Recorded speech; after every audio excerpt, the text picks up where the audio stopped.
Welcome to Creepy Vibes. Tonight, we're heading straight into the lonely stretches of Texas highways, those long, empty roads where the air feels colder, the shadows stretch farther, and the strange things people see out there. They stay with them forever.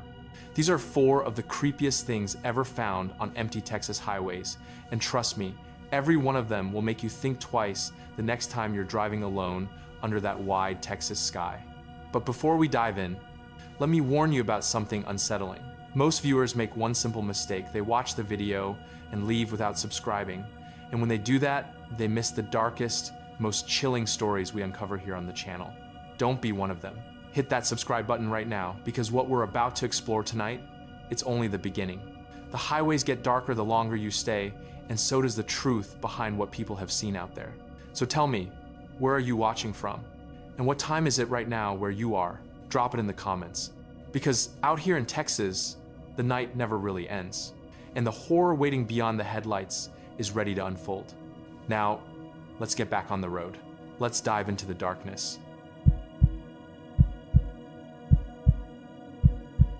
I do not drive that highway at night anymore, and I know people say that kind of thing all the time, but I mean it in a way that makes my hands shake just thinking about it. My name's Kyle Mercer. I'm from a little place outside Junction, just a cluster of mailboxes and double wides off the old road. And I work as a parts runner for a diesel shop that keeps ranch trucks and feed haulers alive. And that night was just supposed to be another late run, so my boss could promise a rancher his truck would be ready by sunrise. It started so normal that it feels wrong now. When I try to remember it, I clocked in at 7:12 inches the evening.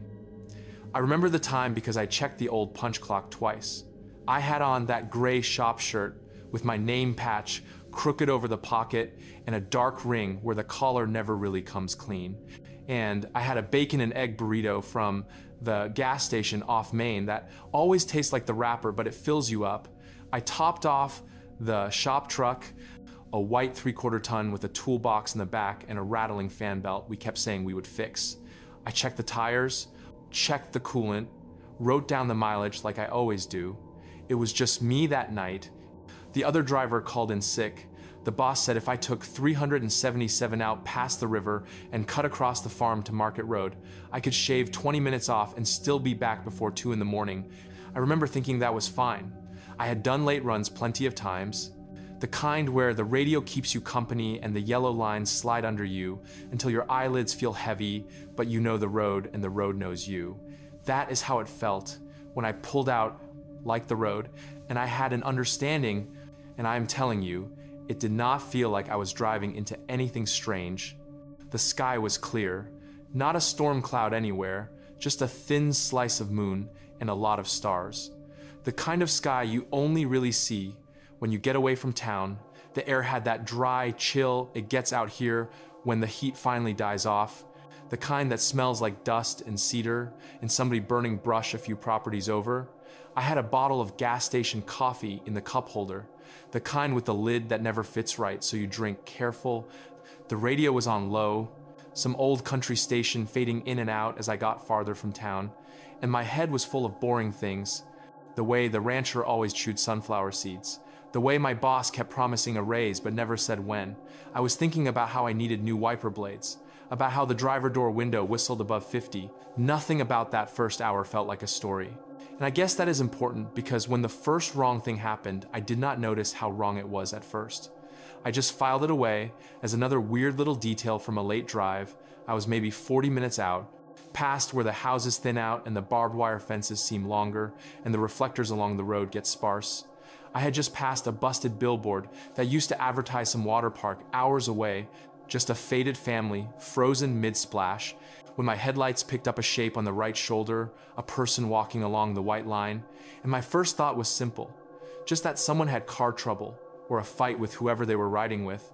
I let off the gas a little, not braking hard because you learn not to jump on the brakes out there in case someone is riding behind you with their lights off. I clicked off the high beams and back on again. Just habit, and that is when my brain stopped thinking normal and started stuttering without me really understanding why. The figure resolved in the light. It was a woman, or at least it looked like a woman by the build. Jeans and some kind of dark jacket, hair down around the shoulders. but she was facing away from me while moving toward the edge of the lane. Her feet were pointed toward the field, toward the fence line, but her whole body was coming toward the road like somebody had picked her up and was sliding her backwards on a track. I remember saying out loud, "What are you doing?" before I was even close enough to really see her. My hands tightened on the wheel. I tried to make sense of it. I told myself she must have been turning around, stepping sideways. Maybe I caught her mid-step.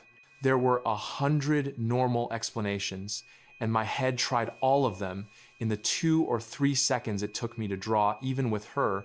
I drifted a little toward the center line to give her room, and that is when the hair on my arm stood up, because she did not even flinch when the truck came beside her. No glance, no hitch in her shoulders, and her feet. I keep coming back to the way her feet moved. They were stepping in a steady, measured pace toward the field, but her body did not follow the way it should. It just rolled backward toward me, and then I was past her and my mirrors caught nothing but darkness, and I told myself it was fine, that people walk weird sometimes, that I was tired. I turned the radio up a little and kept going, my heart thumping harder than it should for something so small. I checked the rear view once, twice, 3 times, nothing behind me but the ribbon of my own headlights on the road. It was one of those things you try to shrug off, but it sticks. Like a seed caught in your sock, 10 miles maybe. That is as far as I got before I saw her again. I know the distance because I watched the mile markers. I remember thinking I should have been close to that picnic area with the 2 crooked tables and the busted trash can. But when I passed the next marker, it read a number I swear I had already seen. And that feeling of something not lining up started pressing on my chest. The road curved a little, dipped, and when I came around that dip, there she was, again, same side of the road, same distance from the white line, same slow backward drift toward where my truck would pass. Jeans, dark jacket, hair hanging down, head tilted slightly like she was listening for something under the dirt. I hit the brakes that time. Not enough to skid, but enough to pull me down under 40.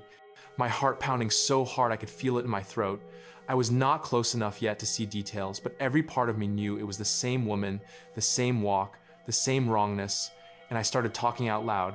I do that when I get nervous. I said things like, all right, hold on. And man, this is not funny. And listen, maybe she got ahead of me somehow.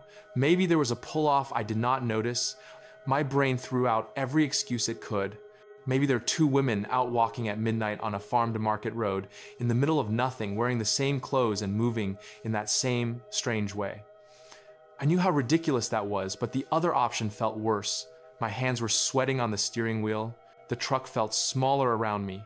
When I drew close enough the second time, I told myself I would slow and ask if she was okay. I remember reaching for the window switch, the busted one that stuck halfway, but just as my finger brushed it, something inside me yelled no, so loud it felt like a voice that was not mine. My foot stomped on the gas instead. The truck lurched, the engine whined, and I shot past her again. This time I saw her more clearly. I saw the way her arms hung at her sides, loose but not quite right, too straight, like there were no elbows, and the way her head stayed turned away from me completely. No profile, no glimpse of a cheek, just an ear and hair and the barest hint of skin at the edge of my headlight beam, pale and flat. And then she was behind me again, swallowed by the dark. I drove faster than I should after that, the yellow line trembling past, the road noise louder, my eyes flicking between the speedometer, the rear view, and the black patch ahead. I kept expecting headlights behind me, another car, a truck, something to prove the world was still turning the way it was supposed to, but there was nothing, not even a distant glow from a ranch house. Just my 2 cones of light and the night pressing against them. My mind kept trying to count the mile markers, to prove I was making progress, but they stopped matching what I knew. The numbers did not go the way they should. I would see one, then drive what felt like 5 miles before I saw the next, only for it to be off by 1 in a way that made me doubt. I had seen it right. My gas gauge seemed to be dropping faster too. Like the drive was longer than it should have been. The radio crackled in and out, stations overlapping, voices half heard, the kind of chatter you usually ignore, but then a voice came through clear as anything. A man saying she is ahead of you again in this calm tone that did not sound like any DJ. And then static swallowed it. I snapped the radio off so hard, the knob clicked 2 spots, told myself it was just my head playing tricks, that I had misheard some ad. I checked the clock on the dash and blinked because more time had passed than made sense. What should have been an hour or so out felt closer to 3 by the display, and I knew that could not be right. I had not been on the road that long. I know what an hour feels like in my bones. I tried to call the rancher to tell him I might be late, just to hear a human voice. But my phone screen stayed stuck on the lock screen, the time frozen at 11:23 no matter how many times I tapped it, the signal bars jumping from full to none to some little X I'd never seen before. And that is, when I saw her a third time, I came over a slight rise, and there she was again. Exact same spot on the shoulder, same distance from the white line. Like someone had copied and pasted her onto the road, only this time she was closer to where my beams hit. And I could see more than before. I remember my breath going shallow. I remember thinking, if I close my eyes, I will crash, but if I keep them open, I have to see her. I started praying under my breath in that clumsy way you do when you cannot remember the words exactly. Just little pieces, like, please help me, and I do not want to see this again. I tried to tell myself I would stop, I would do the decent thing, roll down the window, ask if she needed help, tell her I could call someone, but my hands were locked on the wheel, and my right foot might as well have been nailed to the floor. I could not make myself do it. My body had already decided. As I closed in that third time, the beams caught her full on, and the first thing I noticed was that her hair was not really moving. Not in the way it should with her walking. It hung around her head like it was wet or stuck together. The second thing was her jeans. Dark but with this lighter patch around the knees that looked rubbed out, and then my lights rolled up high enough that there should have been a face, and there was not. Just a smooth stretch of skin from hairline to chin, no eyes, no nose, no mouth, like someone had taken a photo and blurred out everything important. The skin was too pale, not bloody, not torn, just wrong, like plastic warmed by hands. And even though there was no mouth, I felt this certainty that she was screaming, that if I rolled down the window, the truck would fill with the sound of it. My chest hurt so bad I thought I might pass out. I yanked the wheel a little to avoid her, even though she was not stepping into the lane, and the truck tires kissed the center line. I heard the rumble strip buzz, the rear end swayed. For a second, I thought I would lose it and end up in the ditch, but I kept it straight, and then she was behind me again, and I knew, in a way that made something in me go cold and still, that I was not just seeing the same woman 3 times along one trip. I was seeing the same moment trying to press itself over my life again and again until it fit. I do not know how else to say it. I drove the rest of that stretch, barely breathing, my eyes burning from not blinking, my shoulders locked. I do not remember turning down the ranch road, but I must have, because the next clear thing in my memory is the yard light over the barn, swinging in the wind, and the rancher coming out in his pajama pants and boots, asking me why I was so late. I looked at the dash clock and it said 4:06. The drive should have been 2 hours there, maybe 2.5 taking the back road, but somehow I had lost almost 5. My gas tank was lower than it should have been, like I had driven twice the distance, and when I climbed out, my legs shook so bad I had to lean against the truck door for a second. The rancher asked if I was sick, if I had eaten something bad. I tried to tell him what I saw, and the words dried up in my mouth. I could not make my tongue say it. It sounded too strange. I just mumbled something about nearly hitting a deer and getting turned around. He clapped my shoulder and told me to grab some coffee before heading back. Said he did not need me wrapping the truck around a mesquite tree. I went inside his kitchen. I remember the way the linoleum was curling at the corners, the smell of old coffee and fried food, the tick of the clock over the doorway, all those normal things, and it almost fooled me into thinking I had imagined it. On the way back, I took the longer way on purpose, the one that loops through town and adds 45 minutes. I did not care. I stayed where the lights were, where the houses had porch bulbs glowing, where I could see the blue of televisions and living room windows, anything but that stretch again. When I finally pulled into the shop lot, the sun was just thinking about coming up, the sky going from black to a deep dark blue. I parked, shut off the engine, and just sat there, my hands still on the wheel. I remember feeling like if I took them off, something would grab them from behind me, like someone was in the back seat waiting for that moment. It took a full 5 minutes before I could make myself look around. Of course there was nothing, just the empty seat and the faded bench. But the feeling stayed, that buzzing under the skin like I was not alone. The next part is where it gets worse, in a way I did not expect. Because you would think that seeing her 3 times would be the peak, but what hooked into me and stayed was what happened after. My boss came in around 7. Same as always, coffee in one hand, folder in the other, complaining about invoices. He asked how the run went, and I lied, said it was fine, long but fine. He grumbled about the mileage being higher than he expected when he checked the log, but he let it go. Later that morning, when things were slow, I pulled the truck into the bay and hooked up the dash cam to download the footage. We started using dash cams after one of the guys hit a stray calf and the rancher tried to say it was his fault.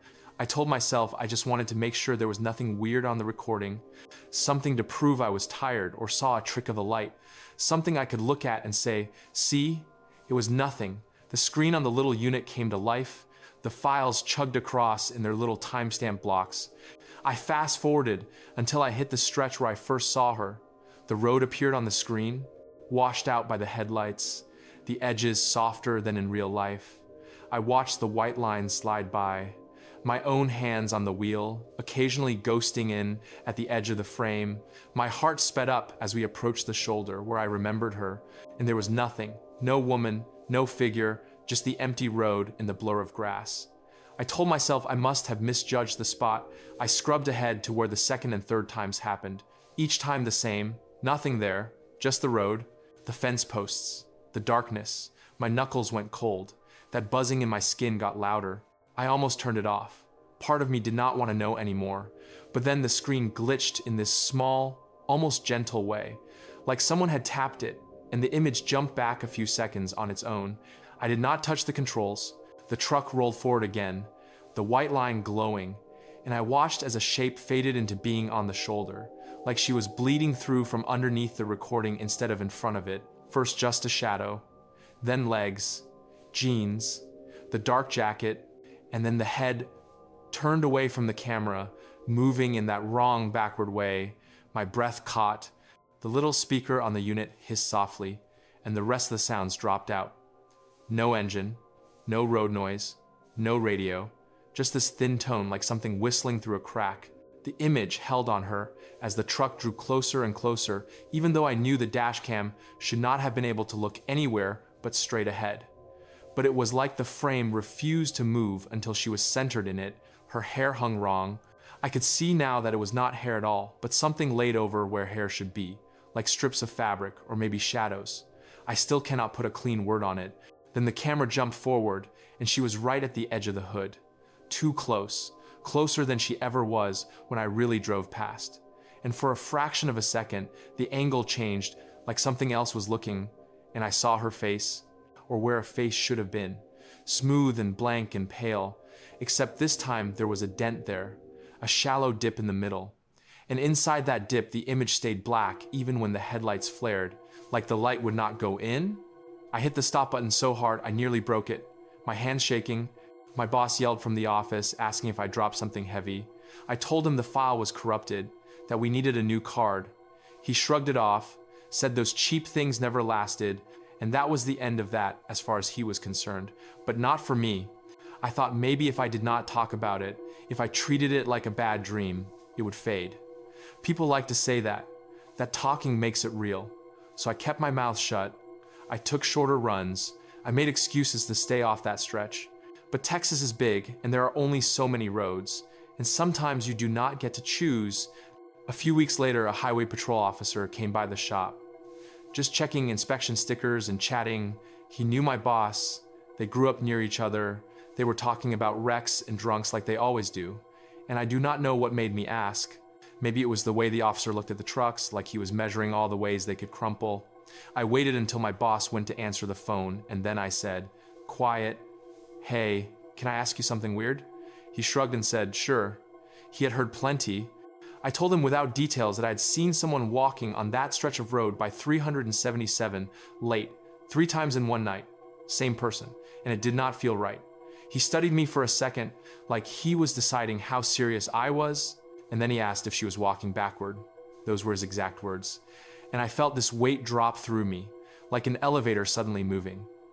I had not said that part. I know I had not. My mouth went dry. I nodded and said, yeah, she was. He sighed, looked toward the bay door where the sunlight was coming in, and then he told me they get calls sometimes, mostly from truckers passing through, sometimes from locals who will not leave their name, people talking about a woman out there who walks that way, who never turns around. He said years back there was a hit and run on that stretch. Some woman walking along the shoulder after a fight at home. The driver never came forward. They found the body the next day, laid out neat just off the white line like she had decided to lie down. He said that was the story anyway. But he did not sound like he believed his own words. Then he did this thing where he straightened up and his voice went official again, told me to watch my speed and stay awake on the road, all the usual stuff, and I could tell that was all he was going to give me. I wanted to ask if he had seen her himself, if he had watched the dashcam footage from his own cruiser and seen that same blank place where a face should be, but I could not get the words out. He left. My boss came back. Life went on, but something in me had shifted, like a bone that healed wrong. I started taking the long way home from anywhere, adding miles just to avoid that direction. I stopped driving after dark unless I had no choice. And even in town, with streetlights and other cars, I would catch myself checking the sidewalks for someone walking with their feet going one way and their body another. I flinch now when I see someone on the shoulder, even in broad daylight. My foot hesitates between the gas and the brake. I pay attention to mile markers in a way that feels more like superstition than habit. I check the clock too often, afraid it will be stuck on some impossible time again. I have not looked at that dashcam file since. I tell myself I erased it, that I formatted the card and there's nothing there. But sometimes when I walk past the truck after we close up, when the lot lights buzz overhead and the shadows fall strange around the tires, I swear I can hear the little unit click on by itself, just the smallest sound, like something inside it waking up, and I walk faster to my own car without looking back. People ask why I turn down night shifts when the pay is better, why I will not cut across that back road even when it would save gas. I tell them I am getting older, that my eyes are not what they used to be, that I prefer staying closer to town. All those normal reasons that let the conversation move on. But the real reason is that there is a patch of highway out there where time does not behave, and neither do people or whatever is left of them. And I am scared that one night I will misjudge, I will be a little more tired, a little more curious. I will ease off the gas instead of pressing down. I will roll down the window instead of locking it. And when I draw even with her, she will finally turn around, and whatever is on that smooth, blank place will look back at me and decide it wants to ride along. And if that happens, I do not think I will ever make it back to town at all. My name's Cody Ramirez. I'm from outside Eden, out past the pecan orchards off 87, and I work as a night driver for a parts warehouse over in San Angelo, and I am sitting on the back steps of my trailer right now, and my hands will not stop shaking. So if my voice sounds messed up, you will just have to deal with it, because I have to get this out, man. I swear to God I have to say it out loud at least once, or I am going to lose what is left of my mind. It is 3:10 in the morning. I am still in my work jeans. I have not even taken my boots off. There is this little rust spot on the right toe where I kicked the same piece of rebar at the yard 3 nights in a row, and I keep staring at that instead of looking out toward the road. Because if I look out toward the road, I start seeing him again, but I am getting ahead of myself. Let me start at the part of the day that still made sense. That morning I got up at 7 because my little boy climbed on my chest and told me the cartoons were too loud and that the milk tasted weird, and he wanted cereal with the other milk, the one in the red jug. And my wife yelled from the kitchen that was the same milk, just a different jug. And I remember standing there by the counter in that faded blue shirt with the white paint on the sleeve, the one that has my name stitched on a patch that is starting to peel up at the edges, frying 2 eggs in a pan that sticks on one side, the left one always sticks first, and the toast burned on one corner because my toaster leans, and I scraped it with a knife and ate it anyway. I remember that because on the drive later, I kept thinking about that burnt taste for no reason. Like my brain grabbed onto that as something normal. I poured my travel mug full of that cheap gas station coffee we buy in big cans, 2 scoops too many so it comes out strong and bitter, put a lid on it that does not quite match. You have to twist it twice, or it leaks. I kissed my wife on the head while she was trying to get peanut butter open. She told me the light on the porch was flickering again, and I said I would look at it tomorrow, and now I hate that. I said tomorrow like that was just something you could count on. I grabbed my keys from the little bowl with all the screws and dead batteries, and I headed out. I remember checking the time when I got in my old pickup. It was 8:43. The weather was that cold that does not look like anything. No fog, no rain, just this dry sting on your cheeks. The sky was this flat, pale color. No clouds that I can remember, just empty. I had a long shift scheduled, run parts up toward Abilene, back through a string of little towns most people only know from exit signs, then drop the truck back at the warehouse after midnight. That was the plan. That was all it was supposed to be. I clocked in at the yard at 8:59.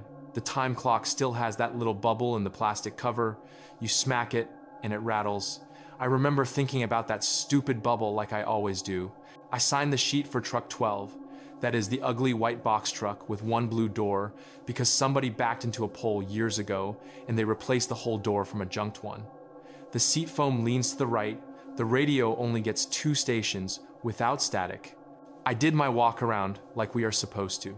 Checked the tires, the lights, opened the back door, looked at the pallets, all neatly wrapped, numbered in black marker: Abilene, Clyde, Baird, little repair shops, farm supply, one guy who always orders more than he needs and then sends half back. It was all boring, regular, like any other run I have ever done. And that is why this is so messed up, because there was nothing strange at the start. The only thing that stood out at all was the stain. It is stupid, but I dropped a little dollop of mustard on my shirt when I stopped at the first Allsups to grab a burrito at around 10:15. I checked the clock when I pulled in. I can see it in my head. Digital red numbers, 10:15. I took my first sip of fresh coffee there, tasted burnt again, and I laughed to myself because I thought my whole day was just gonna taste like burnt breakfast.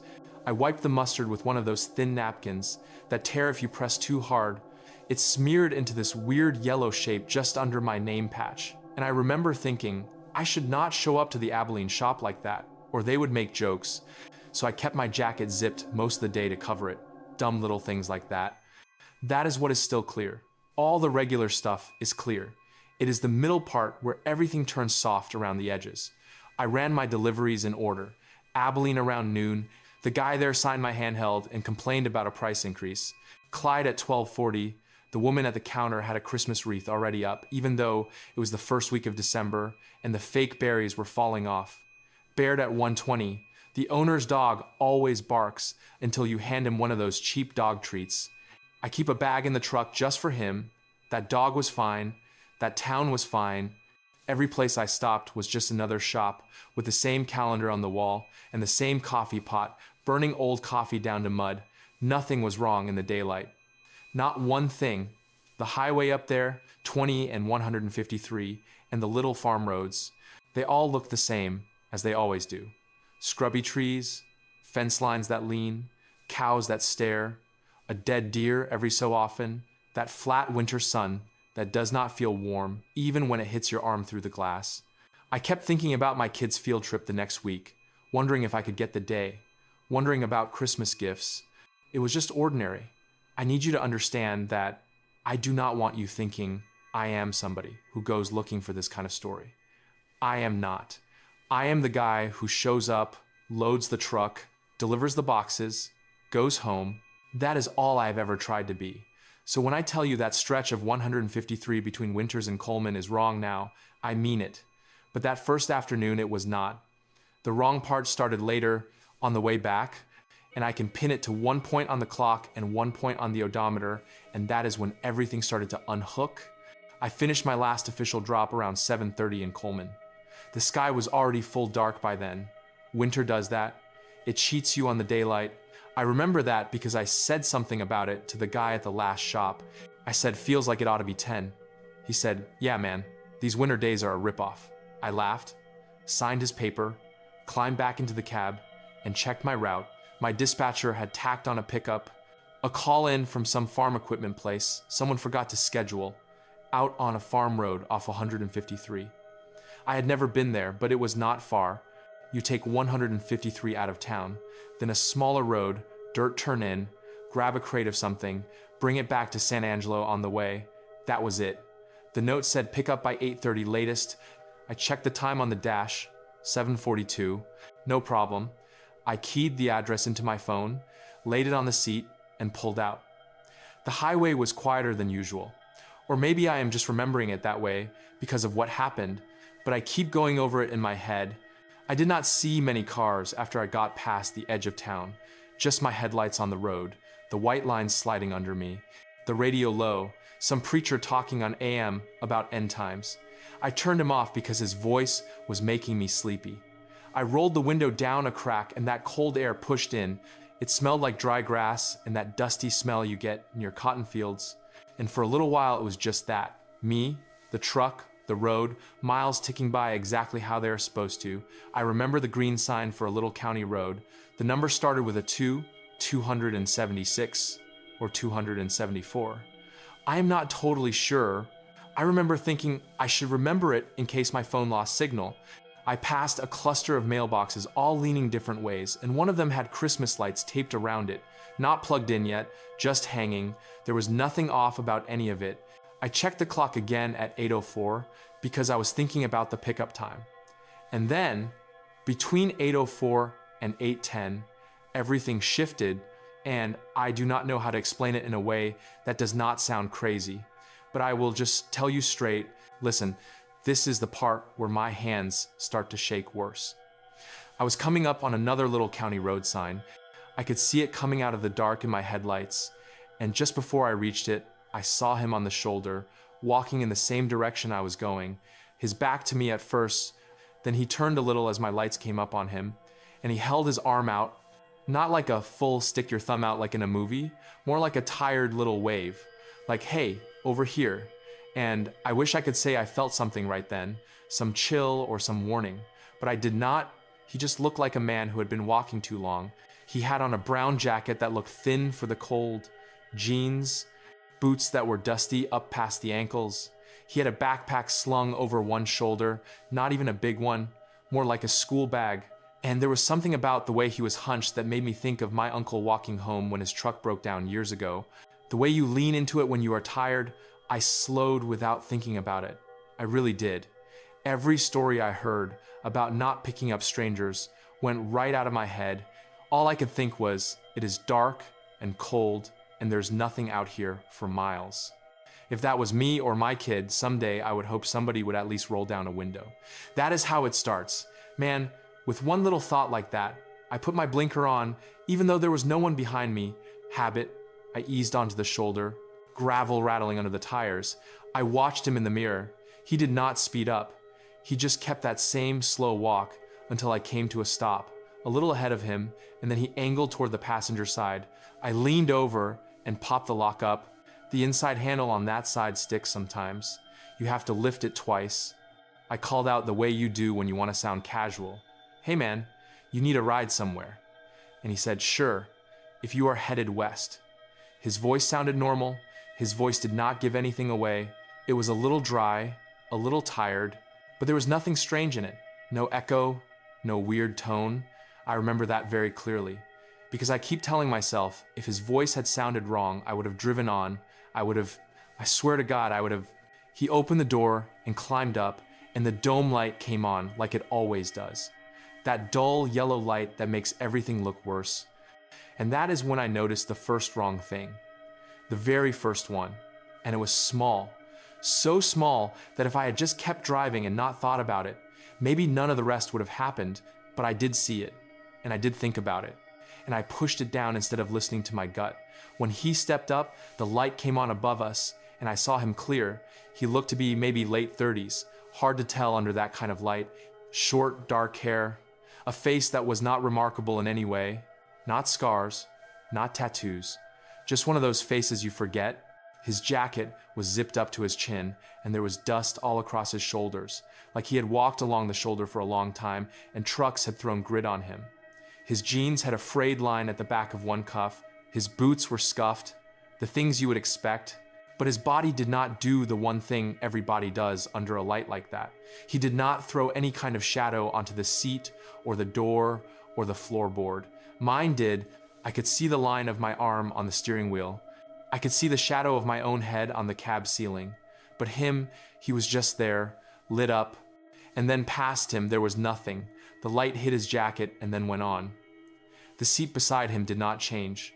There is always a little patch of darker fabric when you are blocking the light, but it looked the same as it did when the seat was empty. I stared for maybe 2 seconds, thinking I was tired, thinking my eyes were dry. I blinked and leaned back, and when I looked again, the light had gone off because the door was closed, and it was just the glow of the dash and the road ahead. And in that light, everything looked flat anyway. So I told myself I had been seeing things. I told myself it was nothing. I said, "You are tired, Cody. Focus on the road." The man buckled his seatbelt. I heard the click.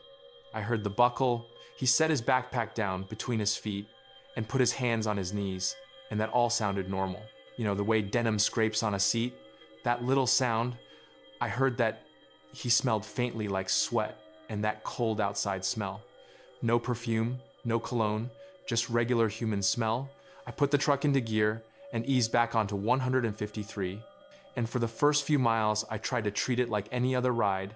I asked him where he was headed. He said west, toward San Angelo, if that was where I was going. I said, yeah, that was my direction.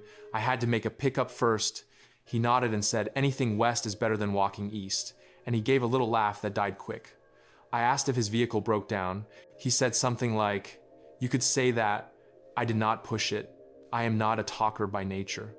Most of that truck time is me and the radio and my thoughts.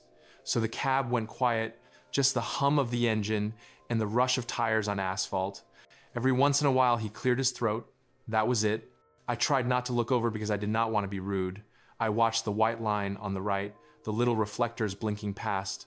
I checked my mirrors, and that is where the second wrong part slid in. Not fast, just a little drip of wrong. The mirrors did not seem to agree with themselves. In the big side mirror, I could see the side of the truck and the streak of road lit by my rear lights and the ditch and this long empty flatness beyond that.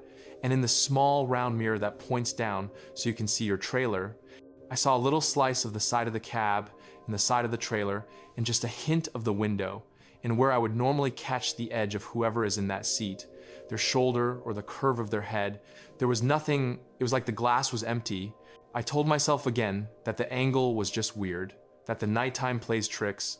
I lifted my hand off the wheel and scratched my neck, watched my own arm show up in that mirror as a darker shape. No problem seeing that, but every time I flicked my eyes back, the place where his shoulder should have been stayed, the same pale gray as if the seat was empty, I did not say anything. Dude, I should have said something. I should have pulled over and told him I changed my mind and let him out, but I did not. I tightened my grip and kept driving. My mouth went dry, and I took a sip of coffee, and it was cold. I had not realized how long I had been holding it. I checked the clock, expecting to see 8:20 or so, and the digits said 9:02, and my stomach did this little flip, because that made no sense. I had picked him up at 8:10 or so. I remember that sign. I remember the clock. That stretch between there and the turnoff should have been 20 minutes max, not 50. And yet we had not passed the little feed store I knew, sat halfway down this section, and we had not seen a single car going the other direction in almost an hour, according to that clock. But outside the window, it looked like any other dark Texas highway. The same barbed wire, the same ditch, the same old fence posts with white tops. I slowed a little, not enough to be obvious, and I said, trying to sound casual, "Hey man, what time you got?" My dash clock runs fast sometimes. And he said without any hesitation, 9:02. You are right on time. And my heart just went straight up into my throat because he should have had to pull his phone out of his pocket or his watch or something, but he answered like he had the time sitting right there in his head. I looked over then. I could not help it.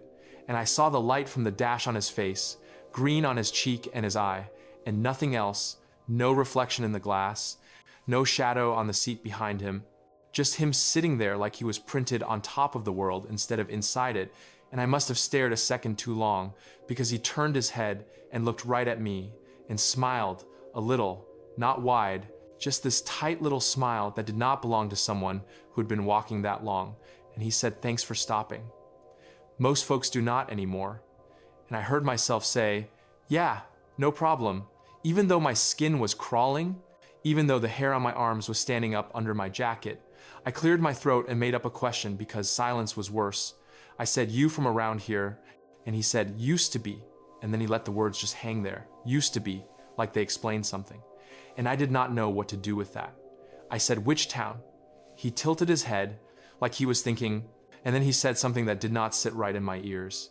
He said, "I get on at that sign back there, and I get off when the lights finally hit me. That is all there is now." And he looked at the road again, and I almost pulled the truck over right then and there. I almost did, I swear to God. But my hands were locked on the wheel, my foot just kept the same pressure on the gas, like my body had decided we were finishing this, and my brain could complain about it later. The road ahead looked longer than it should be. The beam of the headlights seemed to stretch too far, hitting things that should not be in range. A fence line way out there, a stand of oaks, a green reflective sign that did not get any closer for a long time. I started counting the reflectors as they went by, just to keep myself anchored. 1, 2, 3, 4. Then I would start over, but the numbers kept slipping. I would get to 12 and then realize I had missed a whole bunch. I felt this pressure behind my eyes like a headache starting. The kind you get when you stare at a screen too long. I checked the gas gauge, and it was lower than it should have been. I know my truck. I know what a run like this uses. I had more than half a tank when I left Coleman, and now it was under a quarter. I had this stupid thought that maybe I had a leak, that maybe I was going to break down with this man in my cab on a road that would not get shorter. I must have made a sound without meaning to, some little noise, because he said, "You can let me out here if you want." And my whole spine went cold, because we were nowhere, just black on both sides. No driveway, no cross street, no house light, nothing. I said, "No, it is fine. The next town is not far," and I heard him exhale, one slow breath, and he said, "Not for you. I do not think." And then the radio popped on by itself. Some station I know for a fact I did not have saved. There was this old song playing, real old, like something out of the 50s, thin and crackly, and it was wrong for that station. I only get country and talk this far out, but this was a man singing about walking and waiting by a road over and over, the words repeating, and the volume knob was turning on its own, just a little, up and down, like someone was tapping it from the inside of the dash. And I said, "Okay, that is enough," and I reached out and snapped it off. The cab went dead quiet, and in that quiet I realized I could not hear him breathing beside me at all. It was just my own breath and the engine and the tires, and it hit me like a punch that I had not heard him shift in his seat. Not once, not a jacket rustle, not a shoe scuff. He had just sat in one position like a mannequin. And I finally did it. I finally said it, "Dude, are you messing with me?" And he answered right away, "No, sir, you picked me up, you brought me back on, that is all." And the way he said "back on" made my stomach twist. Because it did not fit, I swallowed and said, "Back on what?" And he said the line, and then he laughed, soft, like a little inside joke. And that is when we passed the same county road sign again, the one I had seen 20 minutes earlier before I picked him up, the same bent post, the same bullet holes through the numbers, the same thin mesquite tree leaning over it. I remembered it because of the way the reflector was crooked, and there it was, on my right, and then in my mirror, shrinking, and my hands went slick on the wheel. That is when I knew, in my gut, that I was not just tired, that something had snapped loose, because highways do not bend back like that without you seeing it.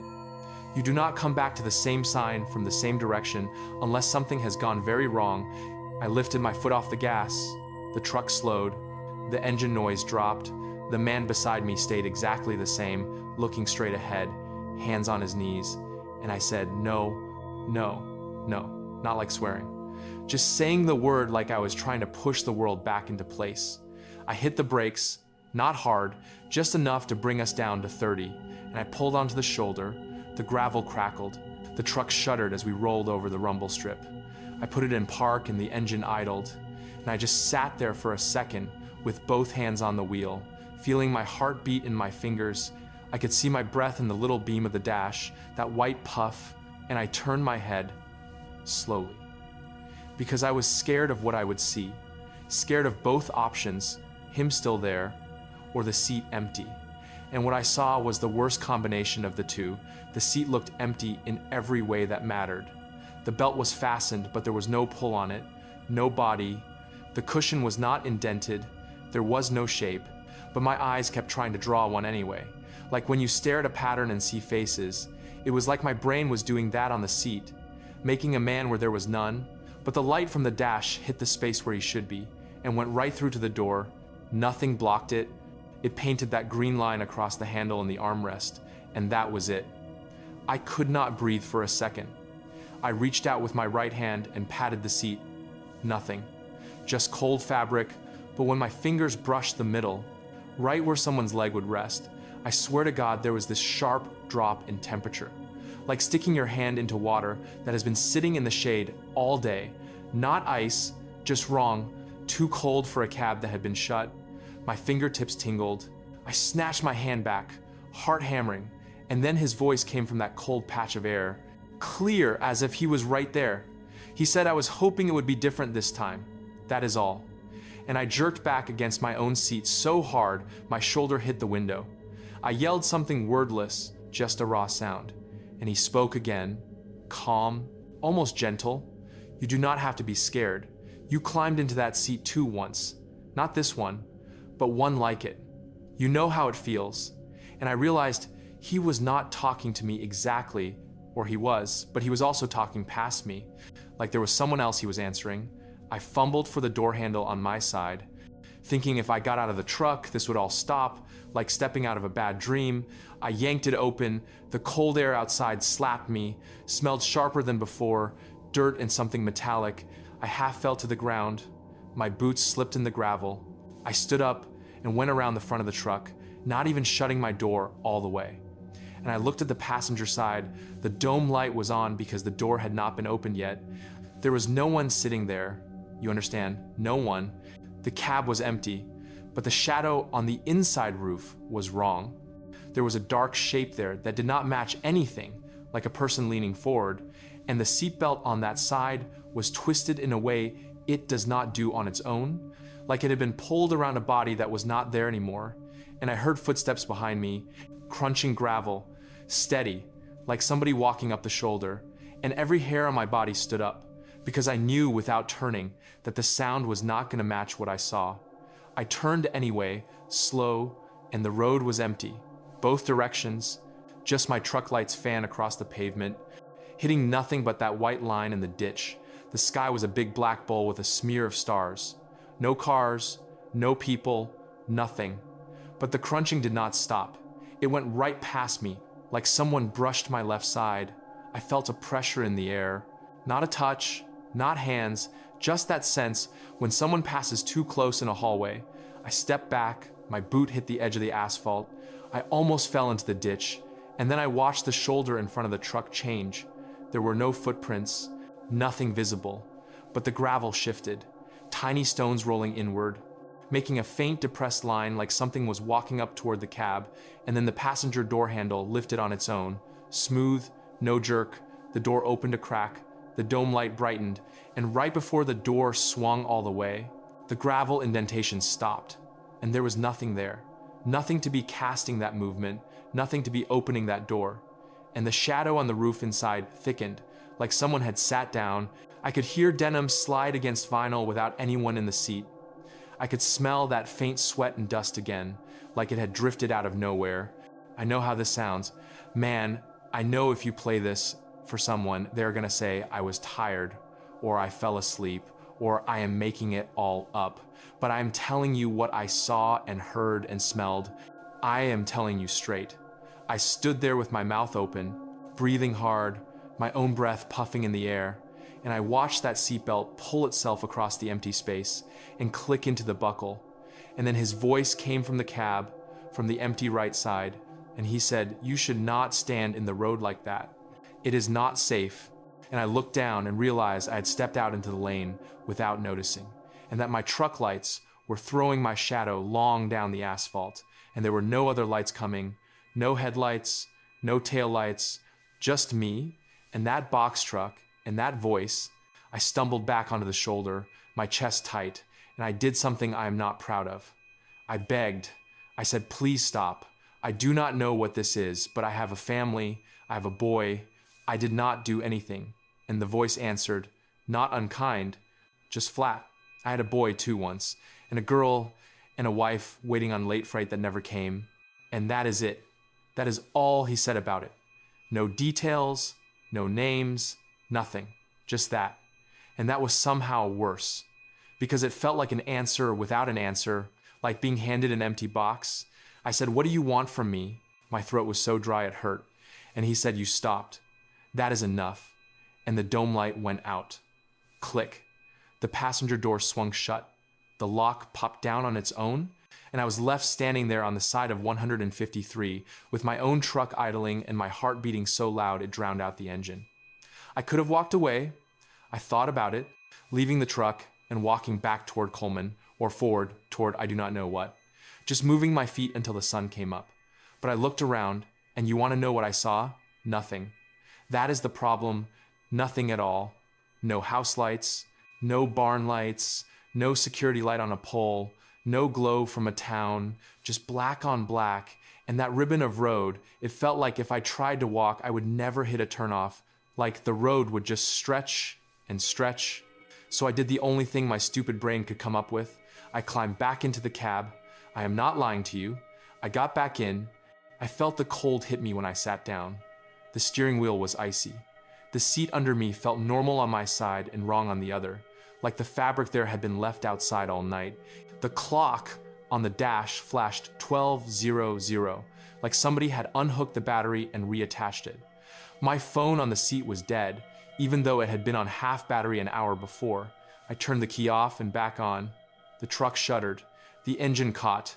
The radio came on with a blast of static. I slapped it off. I stared straight ahead, and I said out loud, "I am driving to San Angelo now. That is where I am going, and if you want to be here, that is on you. I am going home." My voice sounded like somebody else's, thin and high and shaking, and the voice beside me, without a body, said, "You will make it further than I did." And I do not know why, but that made my eyes fill up with tears. I did not understand it, but it hit me right in the chest. I put the truck in drive, and I pressed the gas, and the wheels spun a little in the gravel before they caught, and I pulled back out onto 153, and I drove like a man being chased, even though there was nothing in my mirrors. I kept my eyes on the center line. I did not look at the shoulder. I did not look into the passenger footwell where his backpack should have been, but was not. I did not touch the radio or the heater. I just drove, and after some amount of time, I do not know how long, my dead phone lit up by itself. The screen came on.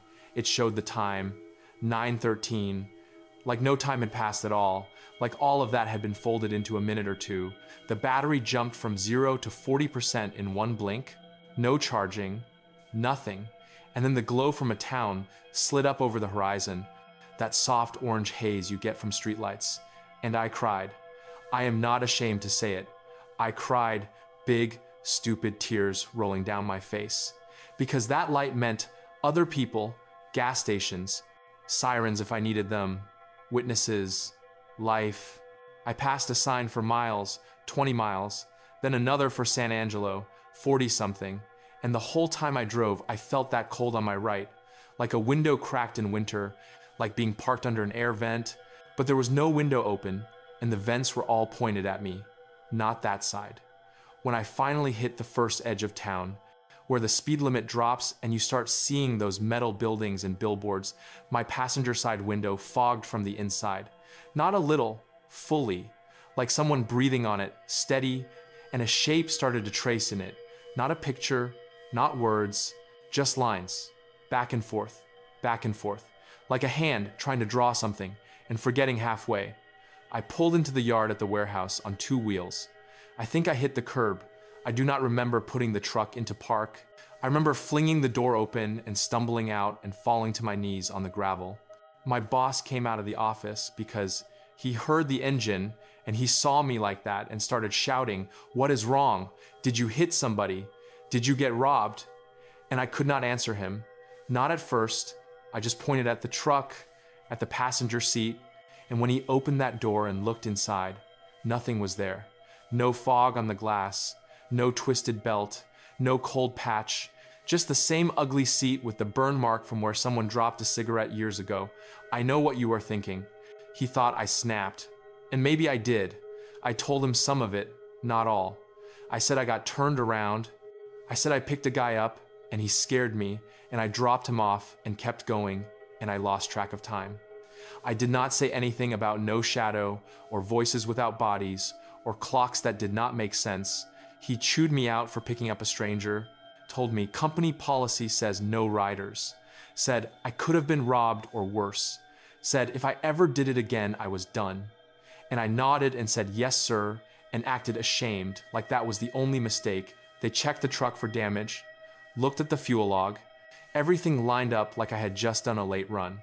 The odometer matched the miles. The fuel usage was a little high, but not enough to set off alarms. They wrote it off. I clocked out at 10:02. My body felt like it had been awake for 3 days. My face hurt from how tight I had been clenching my jaw. I drove home in my own pickup, slower than I have ever driven. Every time I passed someone walking along a road, my hands tightened on the wheel and my chest closed up. I got home. My wife asked why I was late. I said there was an extra pickup, nothing big. I went to the bathroom and stared at myself in the mirror. My eyes looked wrong, not red from crying, just wide, like I had seen something and no one else had. I splashed water on my face. I went to bed. I lay there listening for something in the hallway, some footsteps. I did not hear any, but every time a car passed on the main road a mile away, I tensed. I slept maybe an hour. Here is the part that keeps eating at me. It did not stop that first night. I wish I could say it was one bad run and that was it, but it followed in smaller ways, not big like that, nothing that would prove anything, just enough to keep me on the edge. The next week they wanted to send me back up that way, and I said no. I told them the truck was making a noise. I made things up. Then my boss said, fine, we will send Luis instead. And when he came back that night, I cornered him and asked how the run was. He said, fine. He said the only weird thing was some guy walking out there on the shoulder near 153, but he did not stop. He said, I am not dumb enough to pick anyone up out there at night. And he laughed, and my stomach turned because of the way he said out there, like he knew there was something wrong with that stretch, even if he would never admit it. I started hearing little pieces from other drivers too when they did that route. Nothing big, just, oh man, that road feels long. Or I swear I saw the same marker twice, or there was this dude walking with no jacket. That is not right. And every time I heard something like that, I felt that cold from the passenger side again, like it was blowing through time straight into my ribs. At home, my wife started saying I was different, jumpy. She asked if something had happened on the job. I kept saying no.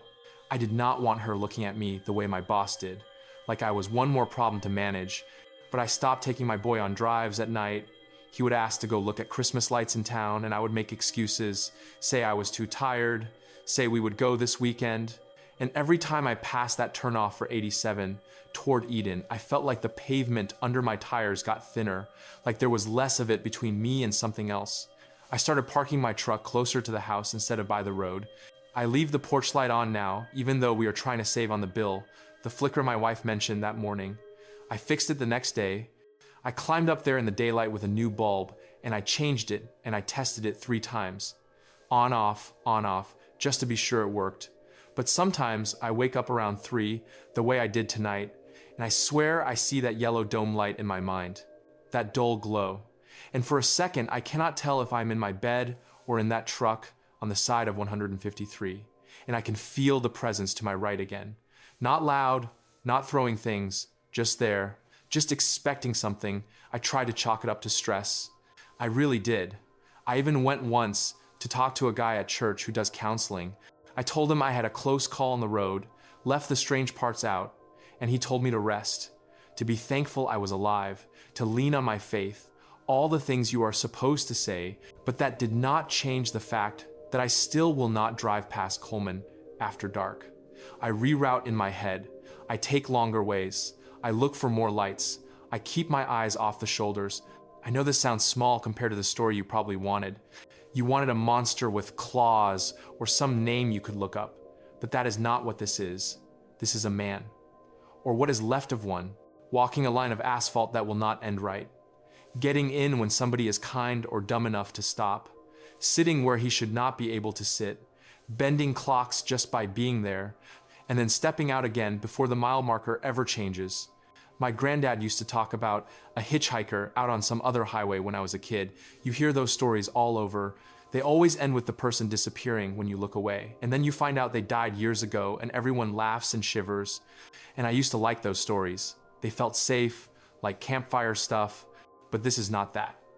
There was no old newspaper clipping, no name, no tombstone, just a man who knows what time it is without looking, who smells like sweat and dust and the inside of a truck cab, who talks like me enough that if you did not look too close, you would think he was just another guy who got stuck on the side of the road.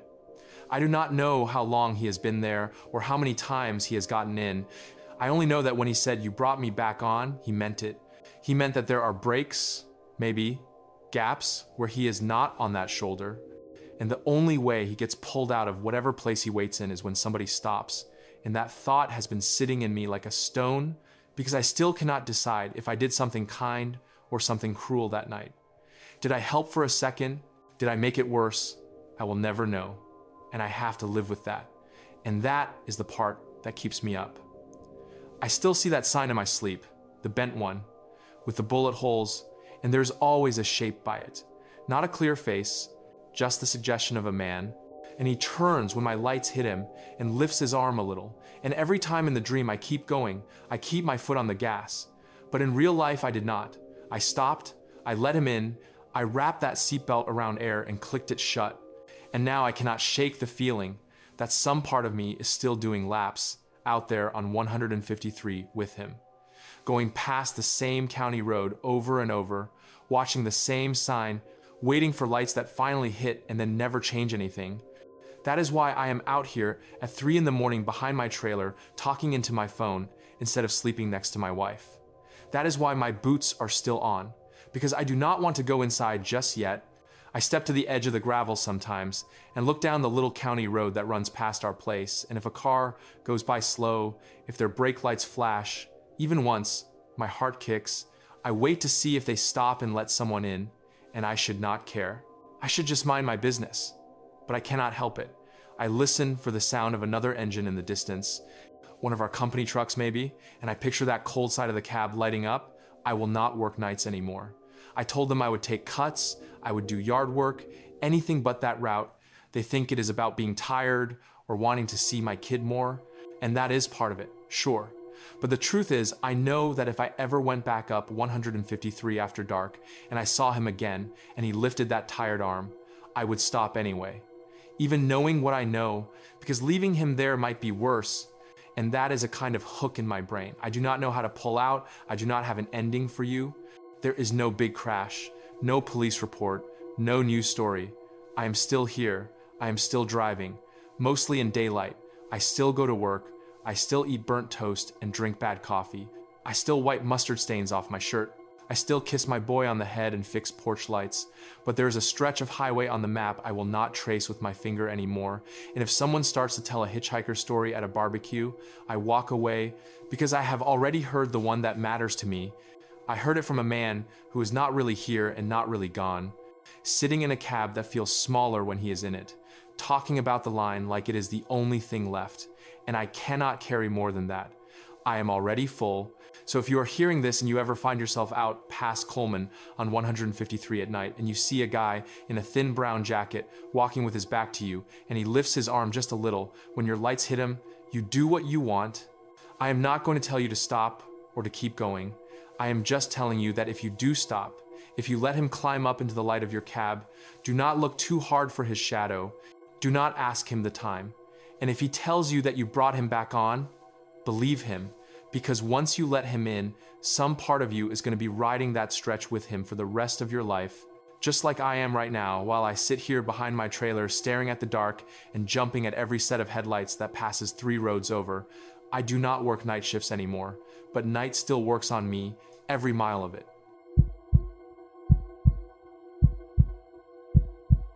My name's Lane Cotter. I'm from Winters, out past Ballinger, and I work as a roadside service tech. The guy they send when your truck dies on some stretch of Texas highway nobody else wants to drive at night. I need you to listen because this started so normal that I keep trying to tell myself it was just a bad run of shifts, just overtime and bad coffee getting into my head. But then I look at my hands and I still feel that doorknob under my fingers, and I know I am not making this up. Man, that first day was a Tuesday. I remember because I had the same breakfast I always do on a Tuesday when the schedule says nights. I got up around 2 in the afternoon because I had the late shift, and I made eggs and a couple of tortillas in the pan and ate standing up at the counter like I always do, phone propped against the empty bread bag, playing some stupid video to wake my brain up. I was wearing that gray company shirt with my name patch crooked because the stitching is off, and it still has that long brown stain down the front from when a coolant hose blew up in my face in July. I keep telling myself I should ask for a new one, but then I think there is something about keeping the same shirt like it is already ruined. Might as well keep ruining it. I remember checking the time on the stove. It said 2:47, and I like that because I'm supposed to clock in at 4, so I had enough time to grab coffee on the way to the yard. I brushed my teeth, grabbed my work boots from by the door. They were still dusty from the last call I did out on that farm road, and I locked up my little rental duplex with the peeling white paint and the cheap brass knob that always squeaks. The sun was still high, that flat white kind of light you get out here when the sky is empty, and the wind was barely moving. No storm, no fog, nothing weird, just another shift. I clocked in at 3:58 like I always try to do, because if I punch it in right before 4, my supervisor leaves me alone. I remember the way the punch clock clicked. I remember it showing my last name spelled wrong because someone messed it up in the system and they still have not fixed it. They had my truck parked in the second bay. It is this old white service truck with the big box on the back, full of jacks and impact guns and compressors and random junk, and the seat has a rip on the left side where the foam sticks through and rubs the back of your thigh. I tossed my small cooler on the passenger side floorboard. It had a ham sandwich in a little plastic bag, a bag of chips, and 2 cold cans of that cheap soda I buy when it is on sale. I remember each thing. I can list them out because I stared at them later trying to figure out if anything was different. I checked the fuel gauge, 3/4.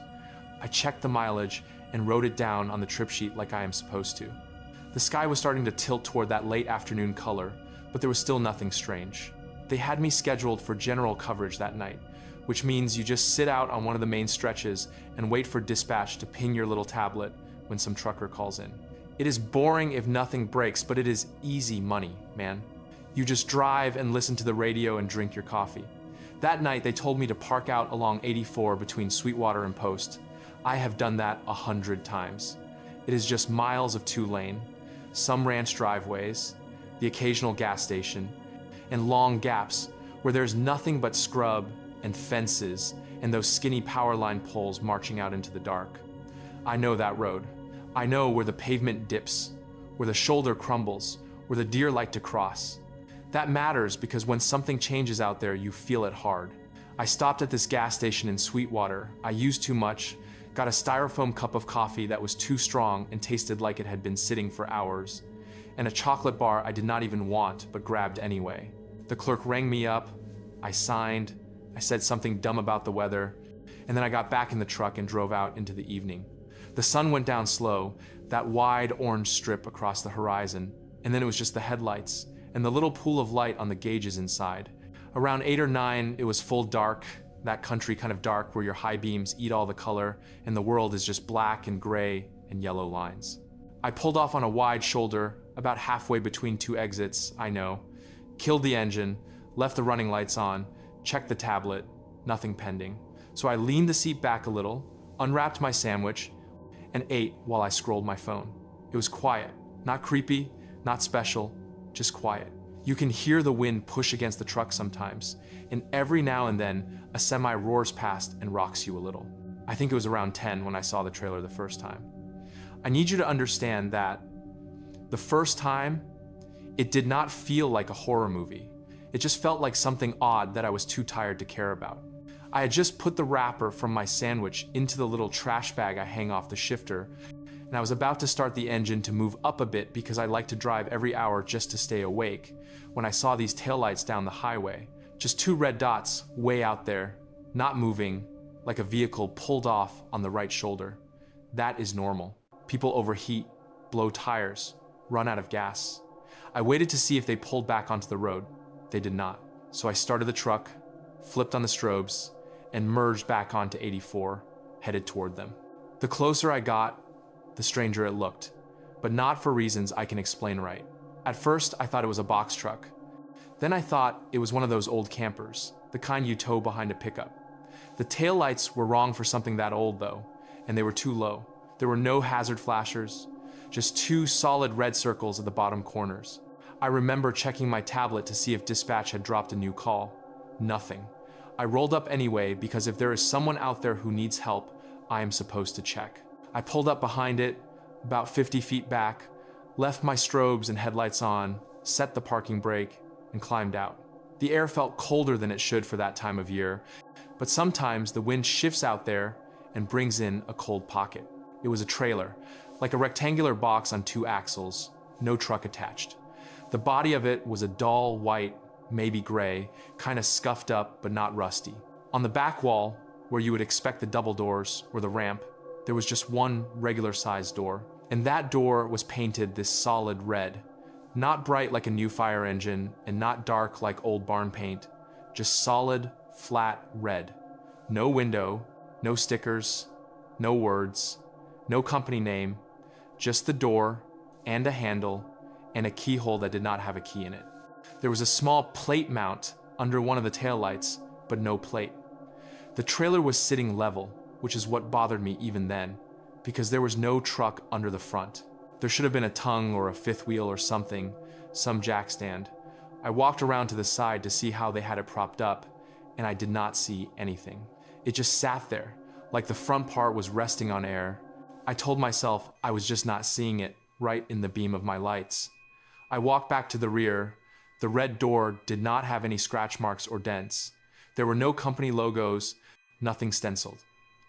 I called out, loud enough to be heard over the wind and the hum of my strobes. I said, "Hey, roadside service, you folks all right in there?" No answer. I knocked once on the door with my knuckles. It felt solid, like the metal skin of a trailer just painted over. I put my ear near it for a second, trying to listen. Nothing.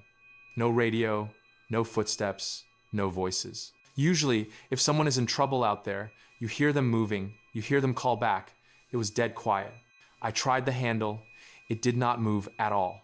Not like it was locked, more like it was a part of the door that had never been used. I told myself whoever owned it must be inside one of the ranch houses. Maybe they left it there. Maybe it was a storage thing, and I did not have any right to mess with it. I walked around the whole perimeter once, shining my flashlight on the tires. The dirt under them was dry and light, but I do not remember seeing any tracks leading up from the road. I know that sounds like I am adding drama, but that is what bothered me on the way back to my truck. The shoulder was flat and dusty. If something that heavy had been backed up there, you would see ruts. I did not see any. I told myself I just was not paying attention. I got back in my truck, wrote a note on my sheet about a stationary trailer, no contact, no hazard, and I called it in to dispatch just in case. I said there is an unmarked trailer on the shoulder around mile marker, whatever, no truck, no people. The guy on the radio just said copy, and that was that.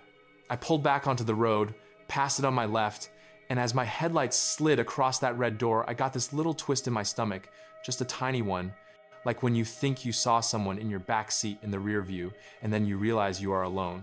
I shook it off. I drove farther down the highway, found another wide shoulder, and parked again. I did not think about it much after that. The next time I saw it, I was almost an hour and a half away. That is when something in my brain shifted from weird to wrong. It was the same night.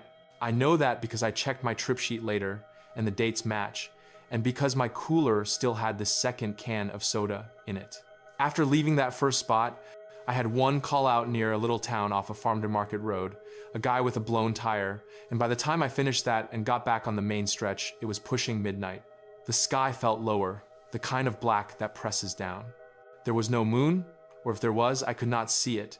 The traffic had thinned. I had the radio off by then because sometimes the songs start blurring together and make your head feel weird. I was just driving, watching the lines, taking sips from that same cup of coffee that had gone lukewarm. I started seeing taillights again, far ahead. 2 points of red that did not move much. I told myself it was a slow-moving truck or someone pulling a camper. I kept my speed steady and let the distance close. A couple of minutes later, I realized they were not on the road. They were off to the right, on the shoulder again. That happens. People pull off for all kinds of reasons. When I got closer, my stomach did that twist again. It looked like the exact same silhouette. Boxy shape, low taillights, no truck in front. I told myself, there are plenty of trailers, plenty of red doors. Do not be dramatic. But my hands were already a little tight on the wheel. I pulled up behind it again. The mile marker was different now, way farther down. There is no way it could have been the same trailer without someone hooking it up and driving it.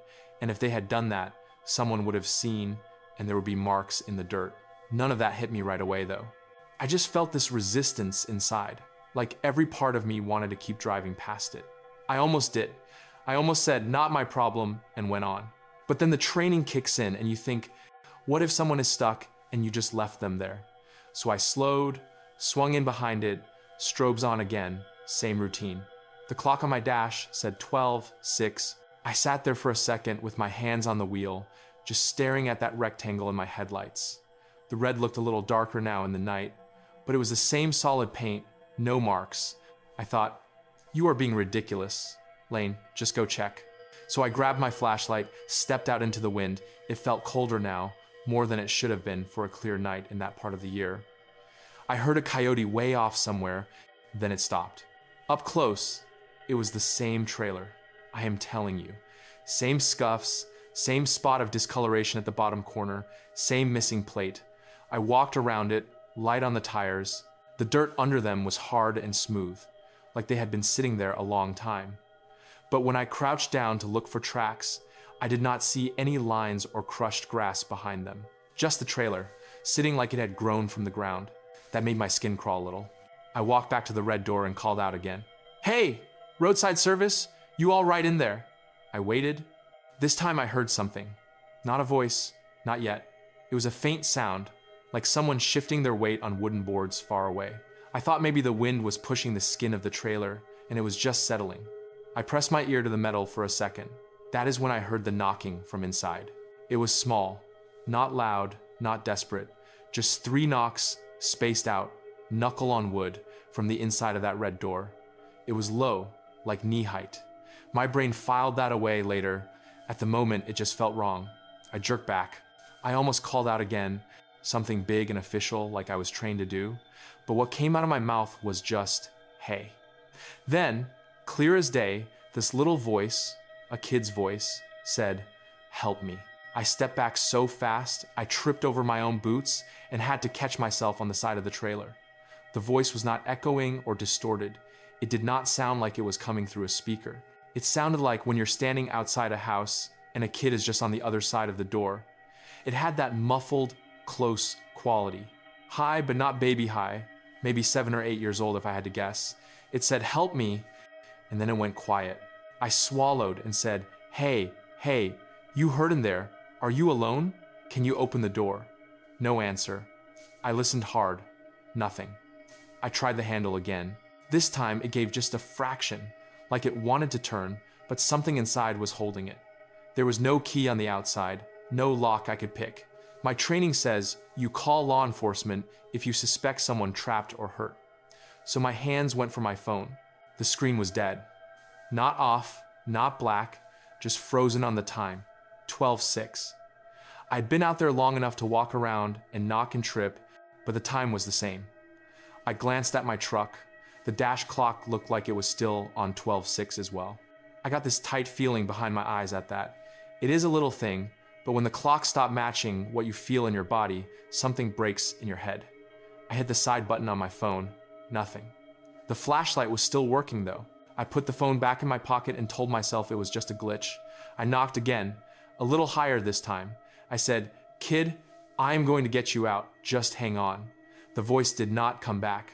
Instead, the knocking started again, but now it was farther away. It still sounded like knuckles on wood, but it was like it was down a hallway. 3 knocks, same rhythm. Then another 3, farther, like something was walking away from the door while knocking on the walls as it went. I stepped back until my boots were off the gravel and on the asphalt, because something in me did not want my back to that red rectangle. I called dispatch on the radio in the truck, standing in the open door like a coward so I could jump in if I needed to. The radio crackled, answered fine. No static, no weirdness. I said, "There is a trailer, about mile marker, whatever, red door. I think a kid is inside.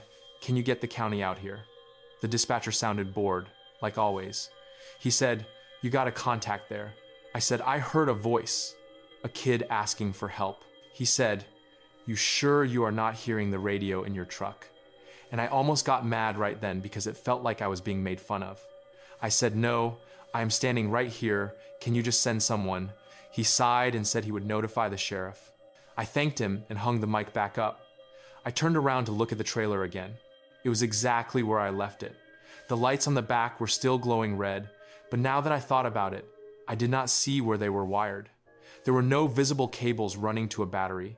They just glowed, steady, not pulsing like regular brake lights.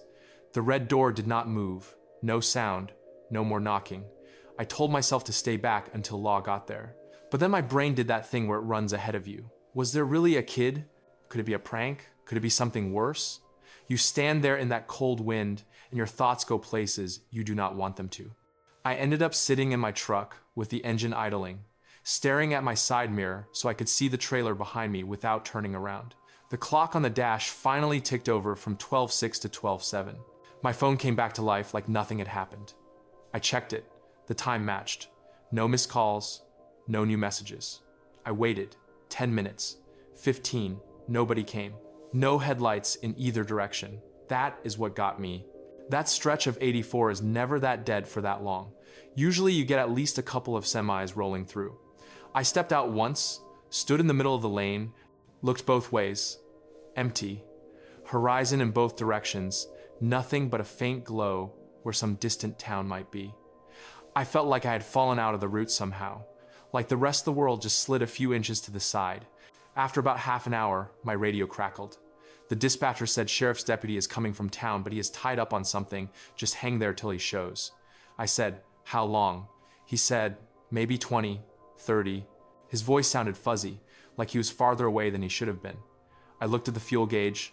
Still fine. I told myself I could wait. So I sat there, watching that red door in the mirror, watching the clock, listening to my own breath. I do not know how long it was before I realized the taillights were gone. 1 second they were little red dots in the mirror, and the next, the mirror was just dark. My heart jumped into my throat so hard I had to grab the wheel. I twisted around in the seat. The trailer was still there, big and solid, but the 2 red circles on the back had gone out. The highway seemed darker without them. I cracked my door open just a little to listen. That is when I heard the knocking again, but it was not coming from the trailer anymore. It was coming from under my truck. 3 soft knocks, metal from inside the frame or the toolbox bolted to the bed. I can still feel it in my teeth. Then that small voice, clearer than before, from somewhere directly under my seat, said, "Help me, please." I slammed the door and hit the locks, like that little click of plastic would do anything. My hands were shaking. I told myself there had to be some kid crawling under there as a joke, or someone trying to rob me, but that did not make sense. I am not carrying anything worth that kind of trouble. And besides, my truck sits high. I would have seen feet. I stared at the windshield, breathing too fast, waiting for something to move out there. The knocking came again, a little harder this time, from the same spot. 3 knocks, same spacing. Then it shifted, like whatever it was had crawled the length of the frame, and the sound came from right under my heels on the floorboard. My boots vibrated. The voice was closer now, like it was directly under my seat. "Help me." I do not know what possessed me, but I started talking to it. I said, "Where are you? Can you tell me your name? Did you get hurt?" Nothing. Just breathing. A little wet sound of air. I reached for my radio again, but before I could lift it, all the power in the truck died. The dash went black. The engine choked itself out. My running lights, my strobes, everything cut. I was sitting out there in complete dark with that sound under my feet. The only light was from my flashlight on the passenger seat. So I grabbed it and held it up like that would do anything. The knocking stopped, the voice stopped. For a second I thought maybe whatever it was had left. That is stupid, I know, because where would it go? But I wanted to believe it. I cracked the driver door again and leaned out to shine the beam under the truck. Nothing, just gravel, the shadow of the frame, my own boot print from earlier when I stepped out. No kid, no animal, no wires dangling, just empty space. I sat back, shut the door, locked it again because my brain is small and likes rituals, and I whispered, "Knock again if you can hear me." I do not know why I did that. Maybe some part of me needed proof that I was not losing it. For a few seconds, there was nothing, just the sound of the wind and my breathing. Then, from behind me now, from the direction of the trailer, came a knock that rattled the glass in my rear window. Not three, not gentle, one hard slam like a giant fist. Then the little voice, but it did not sound like it was behind me. It sounded like it was right beside my ear, inside the cab, whispering through the air vent. "Help me," it said, but the last word stretched too long, like the sound was trying to crawl into my head. Something in me broke. I threw my whole weight on the key, trying to turn it. Nothing happened. I tried again, and on the third try, the truck roared back to life like nothing had happened. All the lights came on at once. Radio blared, strobes started flashing. I did not look back. I do not know how fast you can go from park to highway speed in a fully loaded service truck, but I found out. I dropped it in drive and stomped the pedal, wheels spitting gravel, and I pulled out without even checking for traffic. There was none. There was nothing but empty blacktop ahead. In my mirror, for a few seconds, I saw the trailer falling away. No lights on it now, just a gray shape with that red door faint in my taillights. Then the highway curved, and it was gone. The clock on my dash said 12:07. It was still 12:07. I had the pedal down for at least a mile. It should not have still been 12:07. I did not stop until I hit the next exit with a gas station. I pulled in too fast, parked crooked across two spots, and sat there with my hands shaking on the wheel. The parking lot lights felt like a blessing, humans, concrete, all that. I checked my phone again. Now the time said 1:24. I had lost over an hour, and I do not remember driving that stretch. My trip sheet mileage did not add up right either. There were 20 miles that had no notes, no times, just blank air. I called dispatch and asked where the deputy was. The guy sounded annoyed. He said, "What deputy?" I said, "The one you said you were sending about the trailer with the red door." He was quiet for a second, then he said, "You did not call about any trailer tonight. You just checked in your one-tire job," and then radio went quiet. I told him that was not possible, that I had called, that I had been sitting out there waiting. He said, "You okay, Lane? You need relief?" I almost said yes, but then I thought about going back to the yard and having to explain why I cut my shift.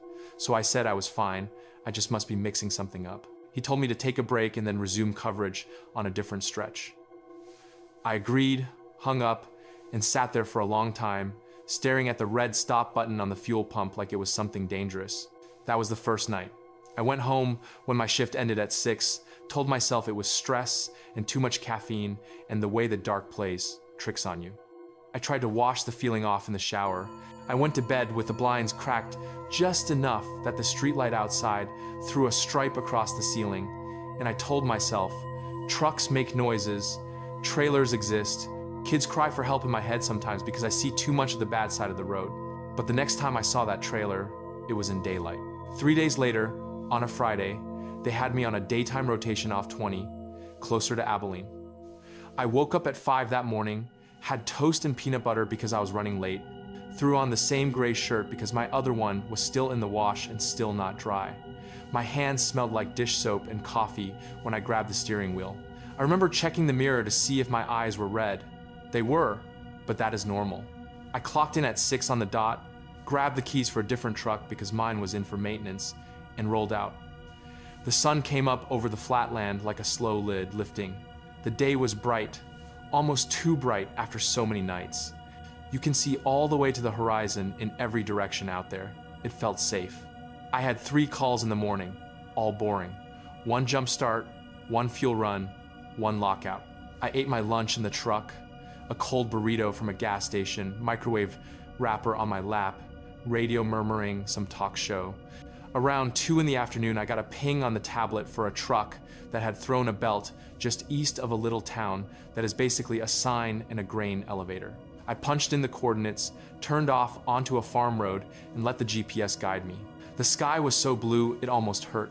The fields were dry, that stiff brown grass waving in the little wind, and there were no clouds. I followed the little line on the screen until it told me to slow down. I saw the box shape on the shoulder before I saw the disabled truck. If I had not seen it before, if this had been the first time, I would have just thought, someone left a trailer out here. But my whole body recognized it before my brain did. Dull white sides, low profile, no logos. And that red door on the back, facing the highway, there was a pickup about 20 yards ahead of it, with its hood up, a guy standing beside it waving his hat when he saw me. I should have kept my eyes on him. Instead, my gaze kept sliding back to that red rectangle over his shoulder. I pulled in behind the pickup, putting it between me and the trailer, killed the engine, and stepped out with my tool bag. The guy started talking right away about how he was late for somewhere and how the belt looked shredded. I nodded, popped my hood, started digging for the right part. I tried to focus on the work, but the whole time, out of the corner of my eye, I could see the edge of that trailer. It looked wrong in daylight. The paint on the sides was too clean in some places and too dull in others, like parts of it were newer than others. The red on the door did not reflect the sun like normal paint. It just sat there, flat, drinking the light. At some point, the guy must have noticed I kept glancing past him. He turned, looked, and shrugged. He said, "That thing creeps me out, man." I asked, "How long has it been there?" He said, "I do not know. It was here when I broke down, and I've been waiting an hour. You ever seen it before?" I lied and said no. He said, "There is no hitch on the front. Did you see that?" I said, "You looked at it." He said, "I just walked around it one time, but I did not feel right about getting close to that door." He laughed when he said that, but it was the kind of laugh that hangs in the air too long. I finished his belt, signed his paperwork, watched him drive away. The whole time the trailer sat there on its invisible front support, red door dead center. When his dust settled, it was just me and that thing and the ticking sound of my cooling engine. The GPS on my dash flickered once, just a little glitch, map spinning half a degree. I swallowed. Then I heard the knocking again. It came from behind the trailer this time, where there should have been nothing but open field and fence. 3 knocks, wood on wood, steady. My body moved before my brain decided anything. I stepped around the pickup, walked closer. Midday sun, cicadas buzzing somewhere, heat coming off the asphalt. You would think that would make it less scary. It did not. I could see dust on the lower edge of the trailer, but the sides were spotless, like nothing ever leaned against them. There were no footprints between it and the fence. I got close enough that I could see the brushstrokes in the red paint. They were vertical, even, like someone had taken their time. There was no flaking, no fading at the edges. I lifted my hand to knock back and stopped just short. It hit me that if I made that same pattern, 3 knocks, I would be agreeing to something I did not understand. I changed it. I gave it 2 quick taps instead. I said, "I heard you." There was a pause, long enough for me to feel stupid. The highway behind me stayed quiet. No cars passed. Then, from inside, right behind the door, I heard small feet running. That is the best I can say. The sound of bare feet on a wooden hallway, fast, light. They came toward the door, stopped so suddenly the last step squeaked. Then the voice, just on the other side of the metal, said, "You found me." Everything inside me locked up. There was no way that voice could be in that box without me having heard them before. I looked for vents, windows, anything. There was nothing. I said, "Are you alone in there?" The voice did not answer the question. It just said, "Open," like a command. Not please, not help, just open. The way it said, it made me feel like my hand moving toward the handle was not my idea. I grabbed the handle before I could talk myself out of it. The metal felt colder than it should have, and a little damp, like it had been in a fridge. I twisted. This time, it turned all the way. There was a click, not loud, more like a latch in an old house. The door moved inward an inch. Light spilled out, but not daylight. It was a flat, ugly white, like the kind of fluorescent tubes you get in old offices. I could not see much past the gap, just a slice of something that looked like gray flooring. The air that came out smelled wrong. Not rotten or bloody or anything like that, just wrong, like air from a place that does not cycle through the same sky as yours. A little too dry, a little too cold. Like the inside of a big freezer that has not been opened in a long time. My hand wanted to pull the door open farther. Every instinct screamed at me not to. I have done a lot of dumb things on the road, but stepping through somebody's random door is not on that list. I said, I am going to call somebody to help you, okay? The voice did not sound like a kid anymore. Not exactly. It still had the high pitch, but there was something off in the rhythm. It said, you came back this time. That is all it said. You came back this time. That is the moment that keeps looping in my head because I had never opened the door before. Not all the way, not like that. But the way it said this time made my brain feel like mush, like maybe there were other times I do not remember. Like maybe that missing hour on the highway a few nights before was not just me driving in a daze. The light from inside flickered once, and the gap in the door seemed to stretch. That sounds crazy, but that is how it felt. 1 second the opening was a few inches, next second it felt like it went back much farther than it should. I could see a strip of gray floor that did not match the outside dimensions of the trailer. There was no wall opposite, just more floor and light fading off. And at the edge of that light, far back, I thought I saw something like the shape of a shoulder turning away. Not a kid-sized shoulder, bigger. That snapped me out of it. I pushed the door shut hard, using my whole body. It slammed, metal ringing. The handle bit my palm. I heard the feet run again, closer and closer, like whoever it was had turned and sprinted for the door. The last few steps hit right as the latch clicked. For a split second, I felt pressure on the other side, like small hands hitting the metal. The voice screamed then, but it was not angry. It sounded disappointed. It said, "You almost did it." Then silence. My heart was pounding so hard, my vision blurred. I stepped back, tripped on a rock, almost fell. I turned and ran for my truck, not even caring how it looked. I threw my bag in the passenger seat, slammed the door, turned the key. It started on the first try. I peeled out and blew dirt all over that empty road. In my mirror, the trailer stood there, door shut, no light leaking. It did not fade away or vanish dramatically. It just got smaller until the curve of the road hit it. I told no one. I thought about calling my boss, calling the sheriff, calling anyone, but the words died in my throat every time.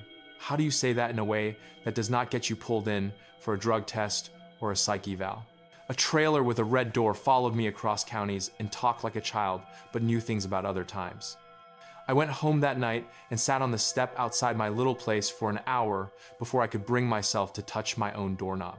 It is brass, dull, scratched, and it looked wrong in my hand, like my brain had swapped it with that cold handle from earlier. Things did not get better after that. It started showing up in smaller ways. The first time was at the yard. A week later, same schedule, different truck. I was finishing a shift, dropping my keys in the lockbox, and I went to the restroom before heading home. It is this little single stall thing in the back of the shop, concrete floor, metal door painted white. I was washing my hands, staring at the cracked mirror when someone knocked. 3 knocks, same rhythm. I said, "Be right out." Then I realized the knocks had come from behind me, where the cinder block wall is, not from the hallway. I turned slowly. The paint around the door frame looked normal. The door itself, though, had a faint red tinge near the edges, like someone had started painting it and stopped. I blinked. It was white again. I dried my hands, opened the door, and looked out. The hallway was empty. The bay doors were open to the evening air. My coworker was sweeping by the lifts, humming something under his breath. Everything looked perfectly ordinary. Then there was the night I was off duty, riding with a friend into town in his old pickup. We were heading along a farm road, talking about nothing, windows down.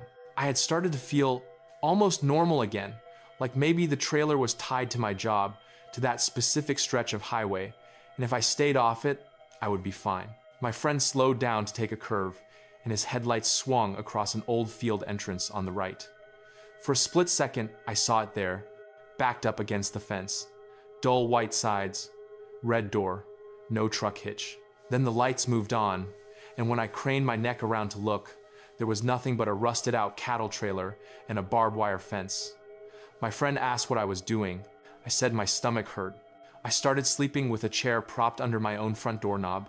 It is a cheap hollow core thing with chipped off-white paint, not red at all, but at night, when the house gets quiet and you can hear every little click in the walls, I kept imagining the paint peeling back to show a red layer underneath.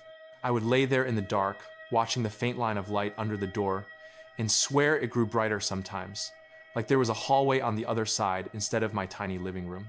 The worst was the last time I saw it, and that is why I will not work nights anymore. It was about a month after the first encounter. The weather had turned colder for real by then, sky going gray around 5, wind picking up little bits of dust off the shoulders. They put me back on night coverage because we were short-staffed. I argued a little, but I needed the hours. I told myself it was just roads, asphalt and dirt and people with broken machines. I made myself eat a decent dinner, some leftover casserole my neighbor's aunt had given me, warmed up in the oven until the cheese on top bubbled. I wore a different shirt that night, one of the new ones they had finally ordered, stiff with starch, my name patched sewn straight this time. Small changes, things you cling to.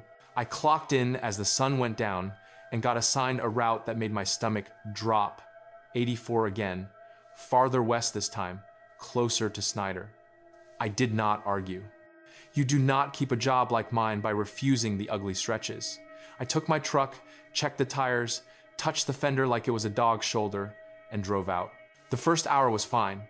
The second was quiet enough that the quiet started to feel thick. I drank both cans of soda from my cooler too fast, and the sugar made my heart race.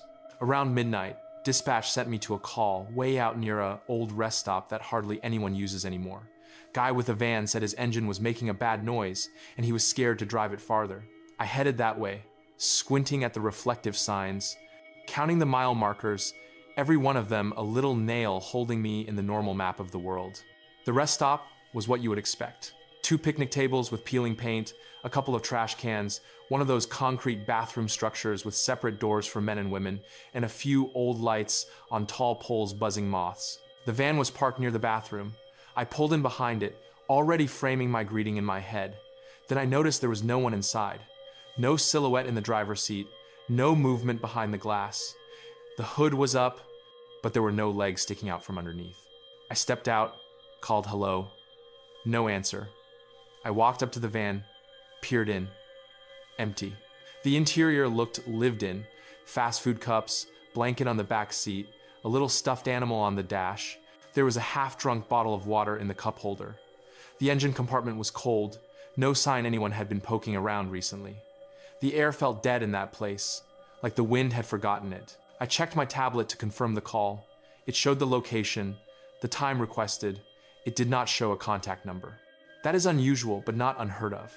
Sometimes people give up and leave before we arrive. I told myself that is what happened. I walked around the bathroom building to see if someone was out back. Nobody. The grass was patchy, dirt underneath packed hard. That is when I saw the trailer. It was not on the shoulder this time. It was backed up to the far edge of the rest stop near the tree line, like someone had parked it there on purpose.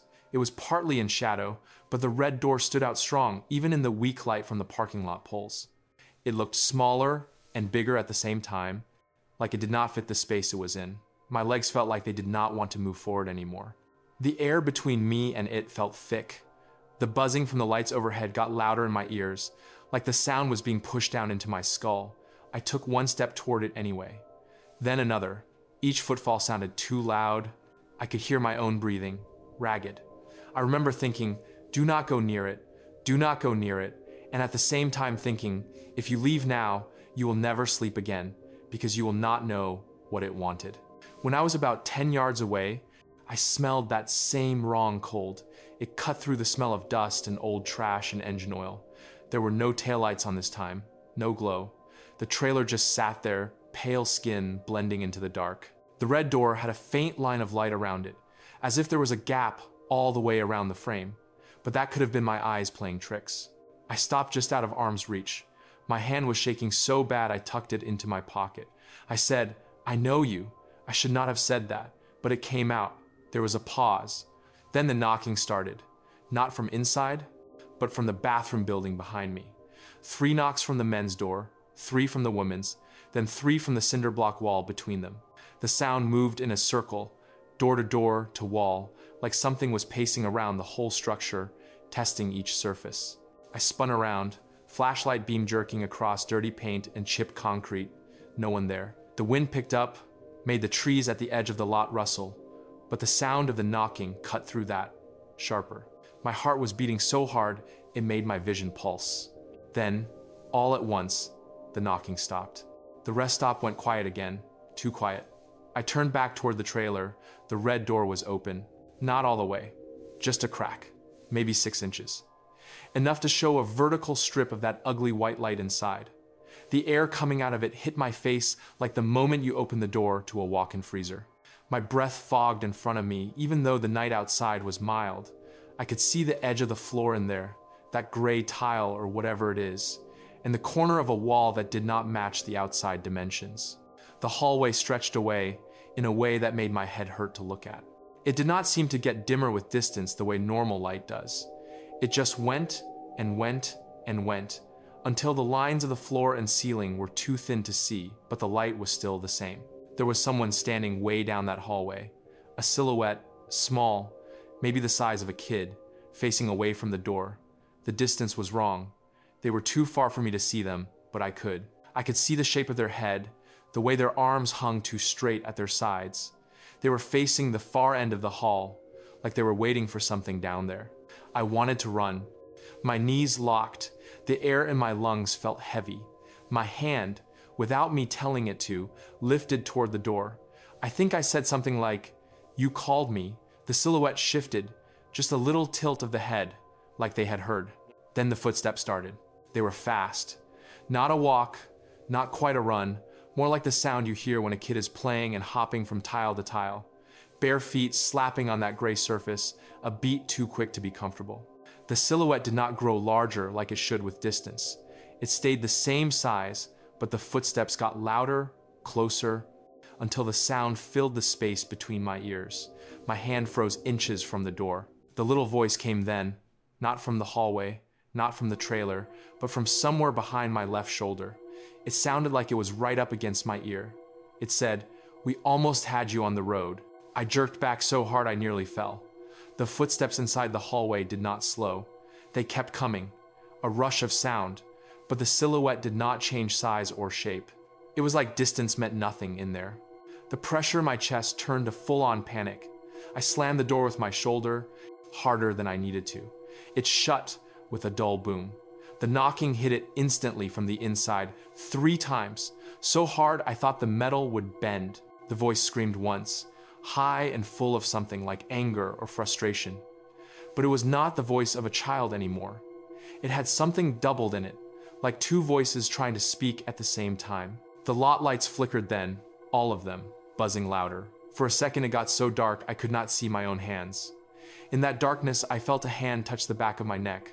Small, cool, not hurting me, just resting there like someone was measuring me. My whole spine froze. The lights snapped back on. There was nothing behind me.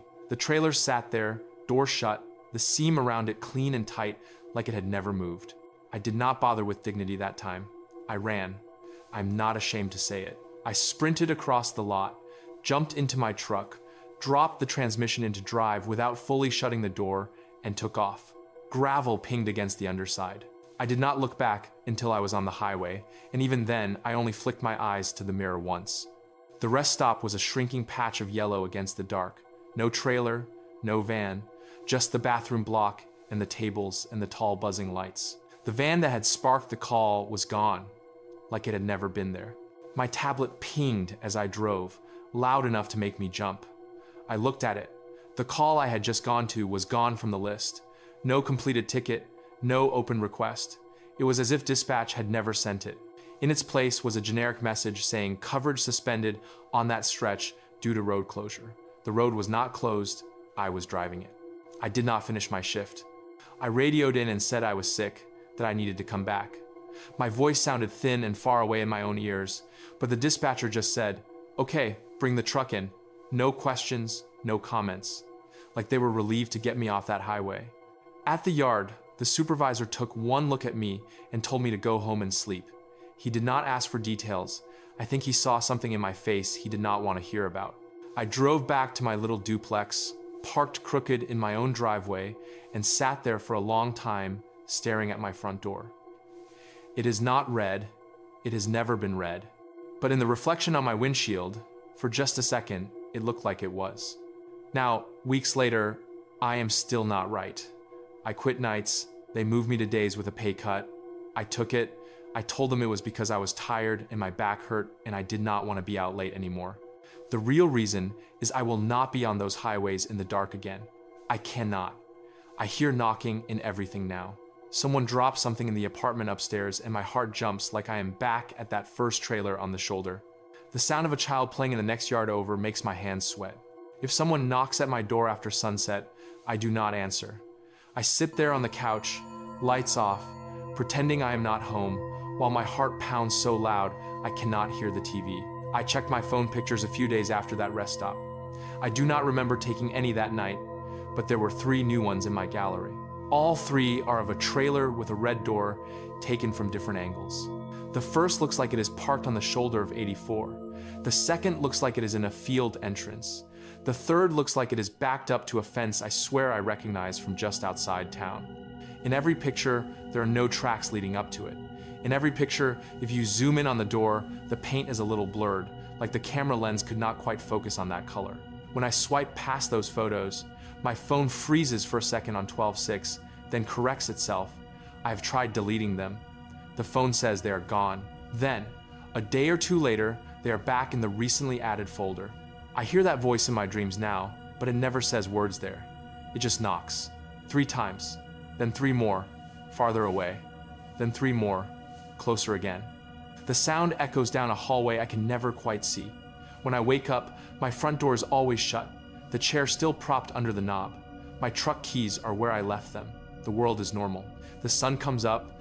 I make eggs or toast or whatever I can keep down. I put on my gray shirt with the crooked stain or the new one with the straight patch. I drive roads that are crowded with people and traffic and noise. But every once in a while, out of the corner of my eye, I will see a flash of red by the side of the highway. Not a sign, not a gas can, not taillights, just a rectangle of color, wrong against the scrub and dirt. When I look straight at it, it is gone. The GPS will glitch for a second. The clock will pause and then jump. My fuel gauge will twitch. Little things, leaks in the edges of the world. I do not work night shifts anymore. I will not answer calls that route me anywhere near that dead stretch where I first saw it.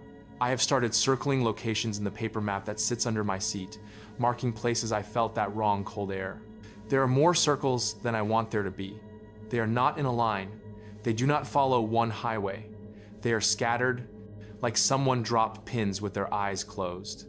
I am telling you this at 3 a.m, behind my own place, leaning against the dented side of my truck so my voice does not carry through the walls, talking into my phone like I am, leaving a message no one will check, my neighbors are asleep.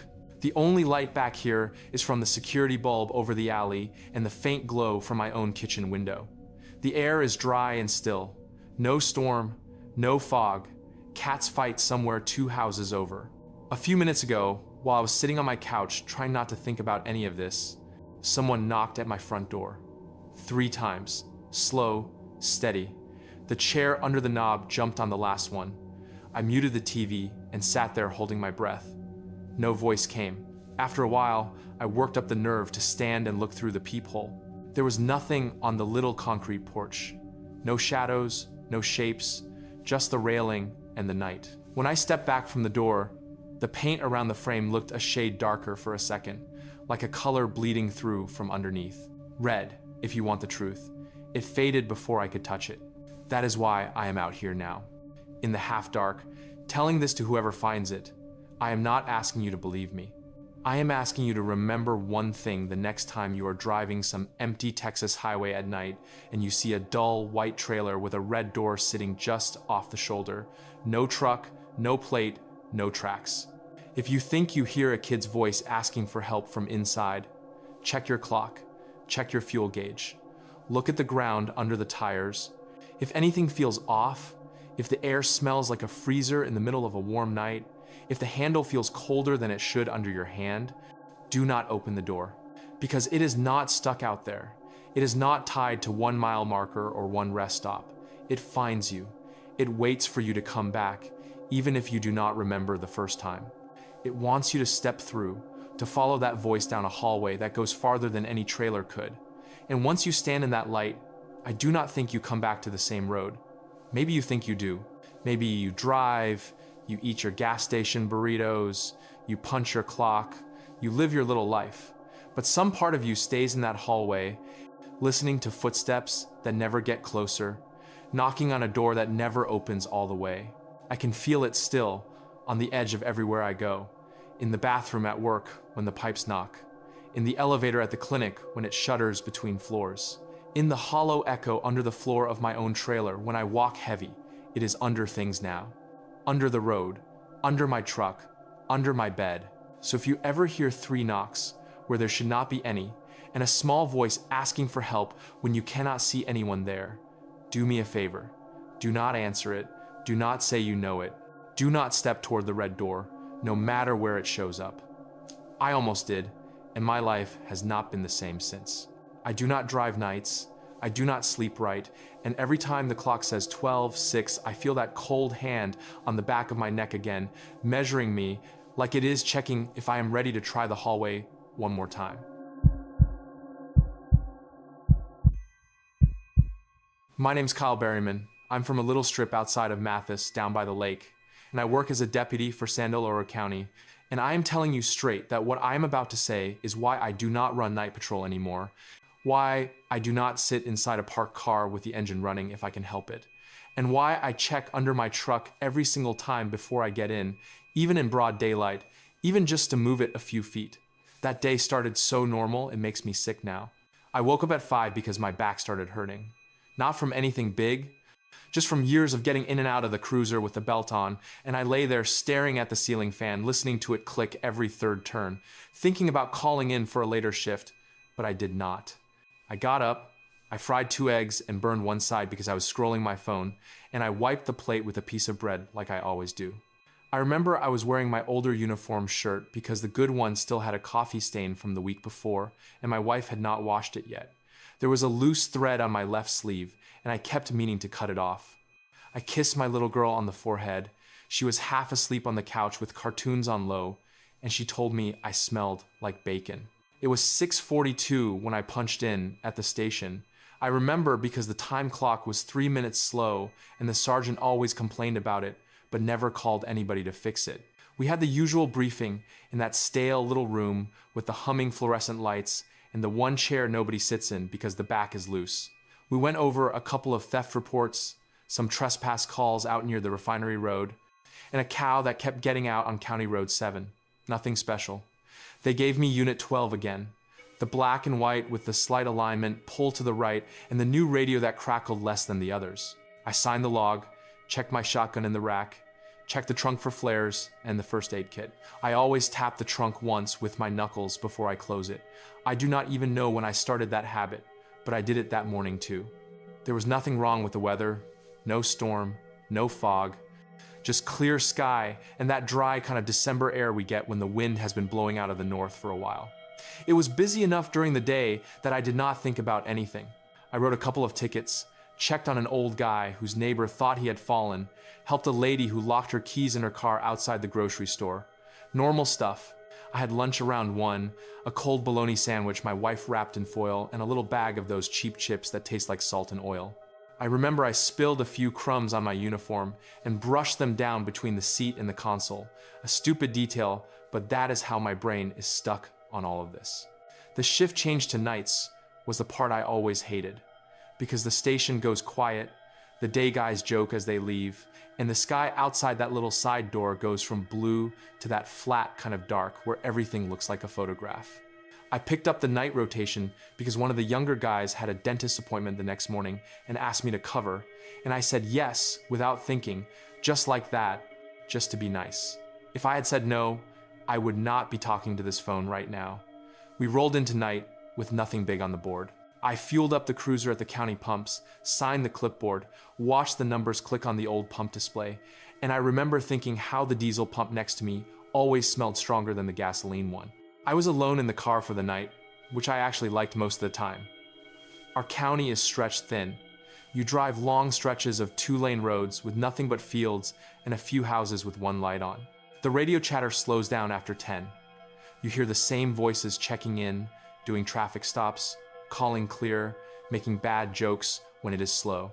I had a coffee from the gas station just off the highway, the one that is like 5 miles from the line and always has those stale donuts in the glass case. I paid cash, stuck the receipt in the visor like I always do, and got back on Patrol Route C, the loop that takes you along 281 for a stretch and then back through the farm roads.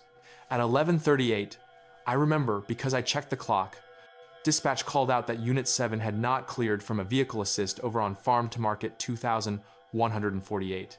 That is a long, thin road, nothing on it but a few oil field turnouts and a closed-down produce stand. The call came out like it always does, calm voice, just business. Unit 7, status check. No reply. A few seconds, then again, a little firmer. 7, radio check. Another few seconds, then dispatch called my unit and said, 12, you near 2148? I said I was about 10 minutes out, heading southbound on 281. She told me Unit 7 had cleared his last traffic, but his MDC still had him out on that assist, and he was not answering his radio. She sounded bored more than worried. Radios cut out all the time. People step away from the car and forget. I said I would head that way.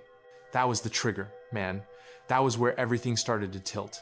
I took the next crossover and got on 2148. That road always feels longer at night. There are no real landmarks, just those little green mile markers and the occasional reflector on a fence post, and your headlights make a tunnel out of the dark. I remember glancing at my fuel gauge out of habit, 3/4 of a tank, no issues. I keyed up and said, dispatch 12 en route to check on 2148 eastbound from 281. She acknowledged, her voice a little more alert now, I guess because if she had sent someone to check, then it was official. As I drove, I kept expecting to see the glow of his light bar up ahead, or the red dot of his taillights, something, but it was just black and the yellow lines. I had the radio low, that soft hiss and crackle, and my own engine sound, and the hum of the tires. I am telling you, there was nothing spooky about it then. It was just another check the box call. I passed mile marker 12, then 13, then 14. His last reported location had been around 15. I remember feeling a little annoyed, thinking he had probably gone to the bathroom in the bushes and left his radio in the car. You think petty stuff like that even when you are wearing a badge. After a few minutes, I saw the reflection first. 2 bright white ovals in the distance, not moving, just sitting there. Then I made out the shape. Unit 7 was parked not the way we are trained to park, not angled onto the shoulder, not pulled off the lane, but dead center of the right side of the road, straddling the white line, facing my direction, driver's side a little canted like he had stopped too fast and not straightened out. His overheads were not on just his low beams and running lights, but they looked too bright in the dark, like they were the only real thing on the whole road. I slowed, flipped on my rear amber lights, and stopped a good car length behind him. The weird thing, the first wrong detail that stuck in my mind, was that his driver's door was closed.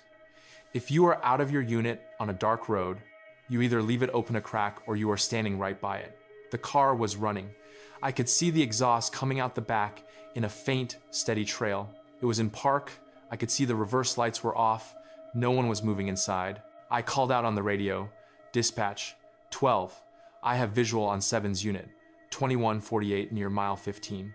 Vehicle is occupied 0 times at this time, engine running. I will be out on foot.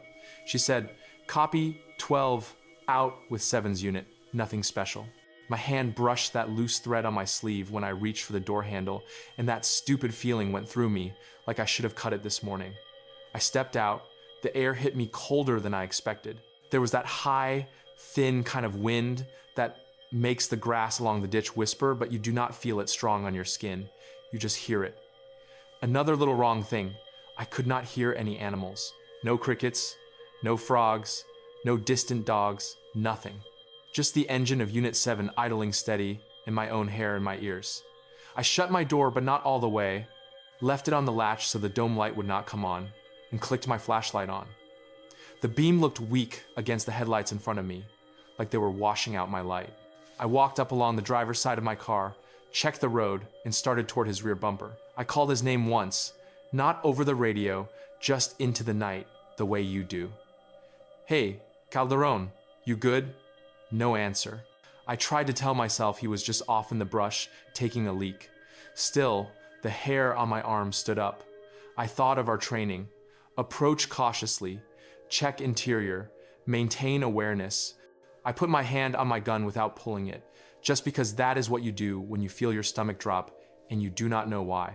As I got closer, I saw the light from his dashboard glowing through the windshield, that sickly green and orange of the speedometer and radio panel. His spotlight was off, the rear plate light was on. There were no skid marks before the car, no sign of a sudden stop, no other vehicle, nothing. It was like somebody had picked him up and placed him there like a toy. I walked to the driver's side first and shined my light in. The seat was empty. The belt hung loose against the pillar. I looked at the steering wheel. His little rubber steering wheel cover with the Longhorn logo was there. The same coffee stain on the cup holder.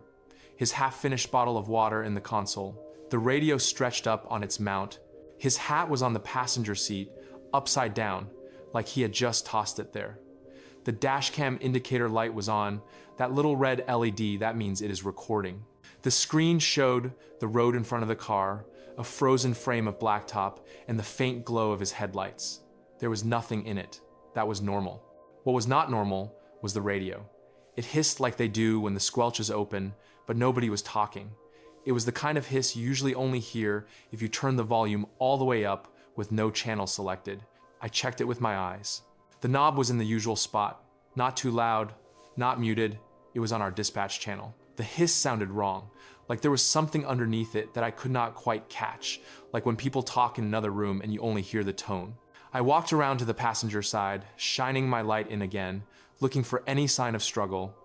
Any blood, any scuff marks, anything. The floor was clean, except for a fast food napkin and a pen. I checked the back seat. Empty, cage intact. No one stuffed on the floor or lying across the bench. I know that sounds ridiculous, but we are taught to look. The trunk was closed. I hesitated before I checked it, hand on the latch, because some part of my brain started whispering that if I opened it and something was wrong, I could not put it back. It is strange what your mind says to you in those moments. I opened it anyway. It popped up smooth, same as mine. Flares, shotgun shells, toolkit, reflective triangles. No person, no sign he had even opened it wherever he stopped. That was when I keyed up again. Dispatch, 12. She came back. Go ahead, 12, I said. 7's unit is here, vehicle is running, but officer is not on scene.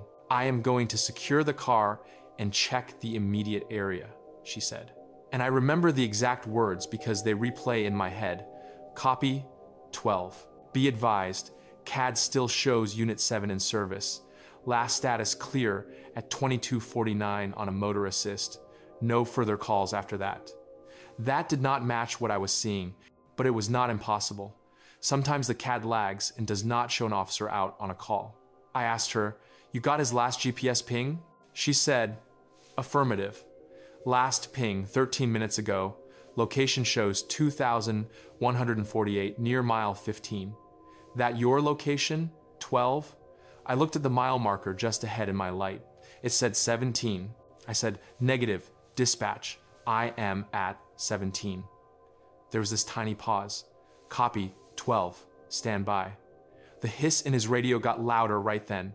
I swear to you it did. Like someone had turned the knob, but it had not moved. I looked at it, watched the little backlight, saw the display flicker for just a second, like the characters blurred. That is when I heard it for the first time.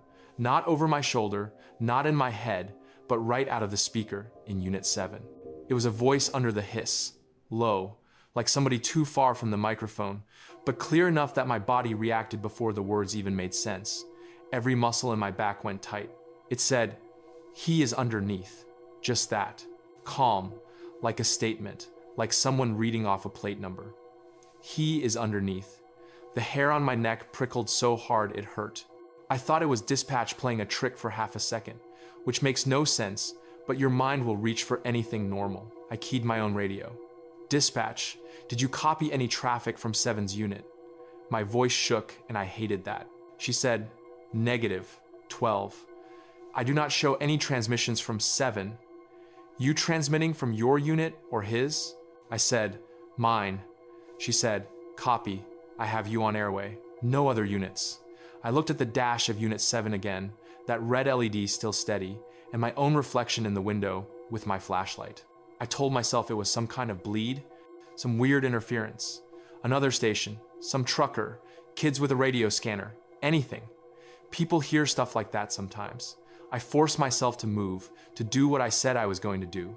I shined my light up and down the road, into the ditches, across the scrub. "Calderon, if you can hear me, answer." I called, louder now. No sound came back, not even the echo you sometimes get out there. Just the faint engine rumble and that ugly hiss out of his radio. When I started to walk past the front of his car to check the far side of the ditch, my light hit the pavement just in front of his bumper, and I saw something that did not fit. There were marks on the road, but not like skid marks or shoe prints. They were long, thin streaks running parallel, like something had dragged along the asphalt, starting directly under his front bumper and extending out about 6 or 7 feet, and then stopping dead. They were too narrow for tire tracks, too straight and clean for anything like a rope. They looked like 2 lines burned, just a shade darker than the road itself. I crouched down without even meaning to, shining my light close. The asphalt was not gouged. It was smooth. It just looked like the color had changed in those 2 strips, like it had gotten wet and then dried almost instantly. There was no smell, no oil, nothing you could touch. My brain filed it under weird but not dangerous because the rest of me did not want to think about what could make marks like that from underneath a car. That was when the radio spoke again. "He is underneath." Same tone, same rhythm, same voice. I straightened up so fast, I almost dropped my light. This time I watched the radio as it said it. The display did not change. The light did not blink like it does when someone keys up. The little orange transmit icon never came on. It was like the sound was there without the equipment doing anything. I took a step back from the open driver's window. I cannot explain that feeling properly. It was like the space in the car was occupied all of a sudden, like someone had just slid into the empty seat and you could not see them, but your body knew. I kept my eyes on the ground because I did not want to see anything in the mirror or the glass. I told myself, "All right, fine. Under the car then? Maybe he crawled under there. Maybe he is hurt. Maybe there is a leak. Maybe that is what this is." You cling to the job to keep from bolting. I knelt down by the front wheel, my knees popping a little, the way they do when you have been on your feet all day. I angled my flashlight under the bumper. All I saw at first were the usual things: the oil pan, the cross member, the shadow of the engine block, that low-hanging plastic guard that always scrapes on curbs. The idling made the whole underside vibrate slightly. There was nothing else, just dark space and the shimmering heat from the exhaust. I almost laughed at myself, like, "See, you are just spooked because the guy is missing." Then, in that narrow circle of light, something shifted that did not match the rhythm of the engine. It was subtle, like when you see a spider move at the edge of your vision. Deep in the middle, somewhere behind the front wheels, there was a patch of shadow that did not match the others. It was flatter, stretched, like something lying tight against the frame. At first I thought it was a piece of plastic sheeting caught up there. Then the radio, right above my head, said it again, but with one extra word this time. "He is underneath you."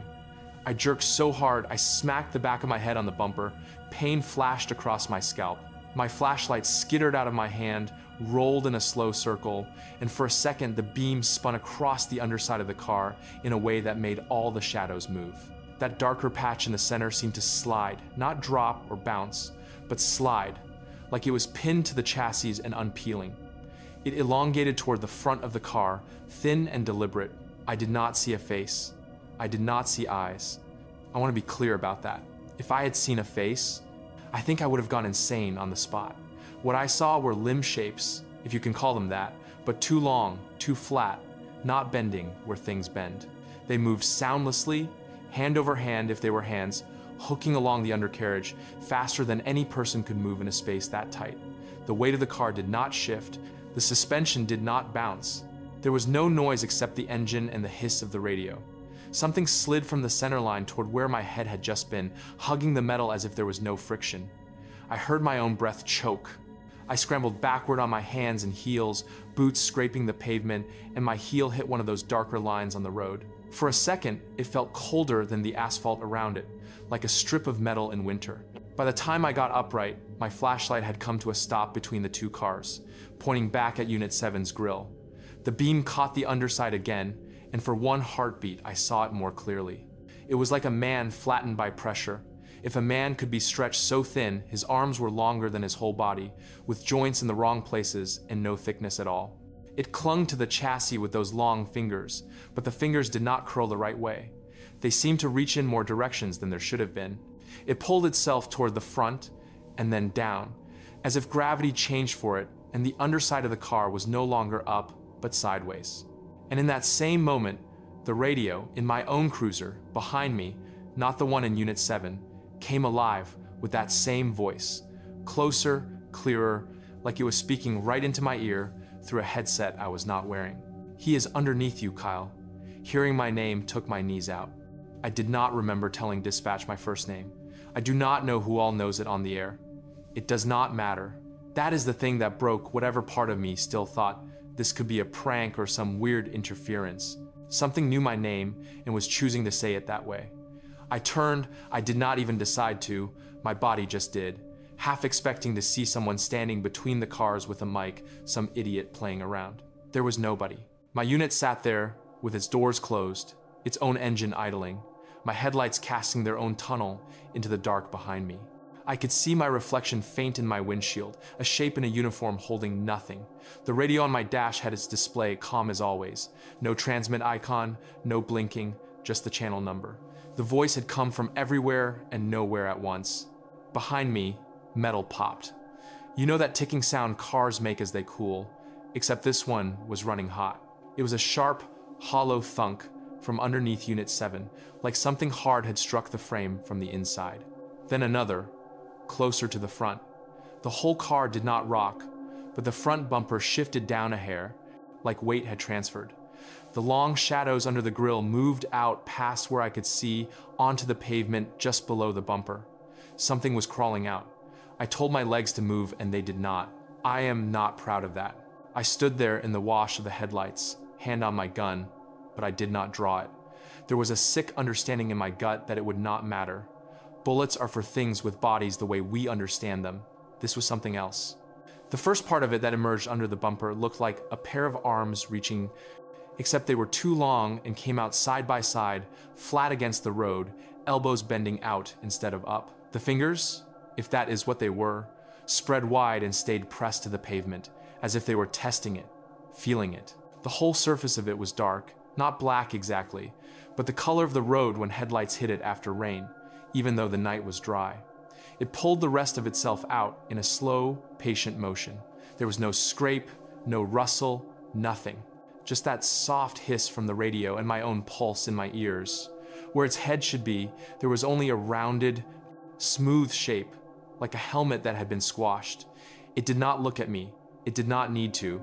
I knew it knew I was there because of what it did next. It paused, halfway out, so most of its length still hugged the bottom of the car, and it reached one arm, or whatever, toward the empty space between my unit and Seven's. It touched the faint mark on the road, the same kind I had felt under my heel. The pavement under its hand darkened for a second, like something was soaking in. Then that dark spread in two straight lines toward my feet, so fast my brain hardly processed it. It was like watching a shadow race toward you with no object casting it. At the same time, both radios, my unit and Seven's, spoke together, not over each other, not echoing with a delay, but perfectly in sync. The same words, same tone, like a recording played on two systems at once. "He is underneath you." My legs finally obeyed. I stepped back so hard I almost tripped over the crown of the road. I wanted to look down to see if those dark lines had reached my boots, but I could not make myself. I stared straight ahead at that thing under the cruiser as it finished crawling free. It never really lifted itself off the pavement. It slid, like it had more contact with the ground than it should have, as if its whole body was made to be underneath things, not on top. It kept its arms, or whatever, wide and flat, as if feeling out how far its reach could go without lifting. It moved past the front bumper and out into the beam of my headlights, and my brain refused to give it details.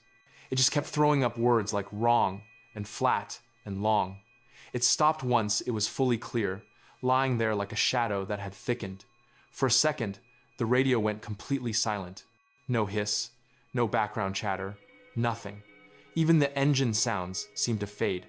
There was this hole of quiet that made my eardrums strain. Then, from somewhere that did not match any direction, like it was coming from the pavement under my boots, and from the roof of the car, and from inside my chest, all at the same time, I heard the same voice again. Not through the speakers, not through any device, just in the air. He is underneath. Only this time, there was no you or he. It was like a statement of fact about the world itself. I took another step back, and my shoulder hit my own unit. The touch of the metal against my uniform snapped some other, older training into place, the part that says, remove yourself from danger, regroup, call for backup. I yanked my door open and slid in, half falling, and hit the lock button out of reflex, like that would matter. My hands shook so bad I almost dropped the mic when I grabbed it. Dispatch, 12. I need additional units to my location immediately, I said. My voice did not sound like mine. It sounded higher, thin. Officer is missing. I have a situation out here that I cannot explain.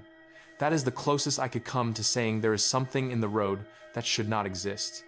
She came back fast this time. All business, no boredom. Copy 12, additional units en route. Confirm mile marker. I looked past the thing in front of me for the sign. It should have been just ahead, just like before. It was not there. There was nothing but road and darkness. I am between 15 and 17, I said, because that is what it had been a minute ago. I do not see a sign. She said, copy 12. Last GPS ping shows you at mile 9. That did something to my head I cannot describe. I knew I had not turned around. I knew there had been no curves, no side roads. I had not driven anywhere. I was still behind Unit 7. But the system thought I was miles back from where I had been. At the same time, I looked at my digital clock on the dash. When I had first pulled up, it had been just after midnight. Now it said 3:27. I had not been out of the car more than 10 minutes. I have gone over that again and again. The dash cam footage from my own unit, what little there is, says the same thing the clock did. There is a jump, a cut, a slice of time missing. I did not know that part yet, though.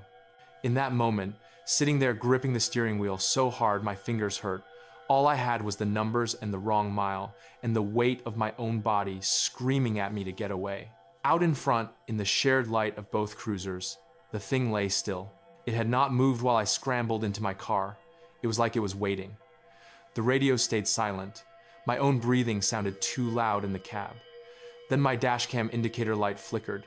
It went off, then on, then off again. The screen glitched, lines of static rolling over the image of the road, and for a brief second, the reflection in the windshield changed. I could see myself, of course, pale and wide-eyed, but behind my shoulder, in the back seat of my own unit, there was a shape that was darker than the darkness. Not a person sitting upright, more like something pressed against the back of the cage, stretched across it, arms extended along the top edge like it was bracing. It was there and gone in less than a heartbeat. Just a smear of something that did not belong, but my brain grabbed it and has not let it go since. The dashcam light went solid again. The screen showed only the empty road and the back of Unit 7. I am telling you, man, I am telling you, as clear as I can, I did not imagine that. The next sound that came was not from the radios. It was from underneath my own car.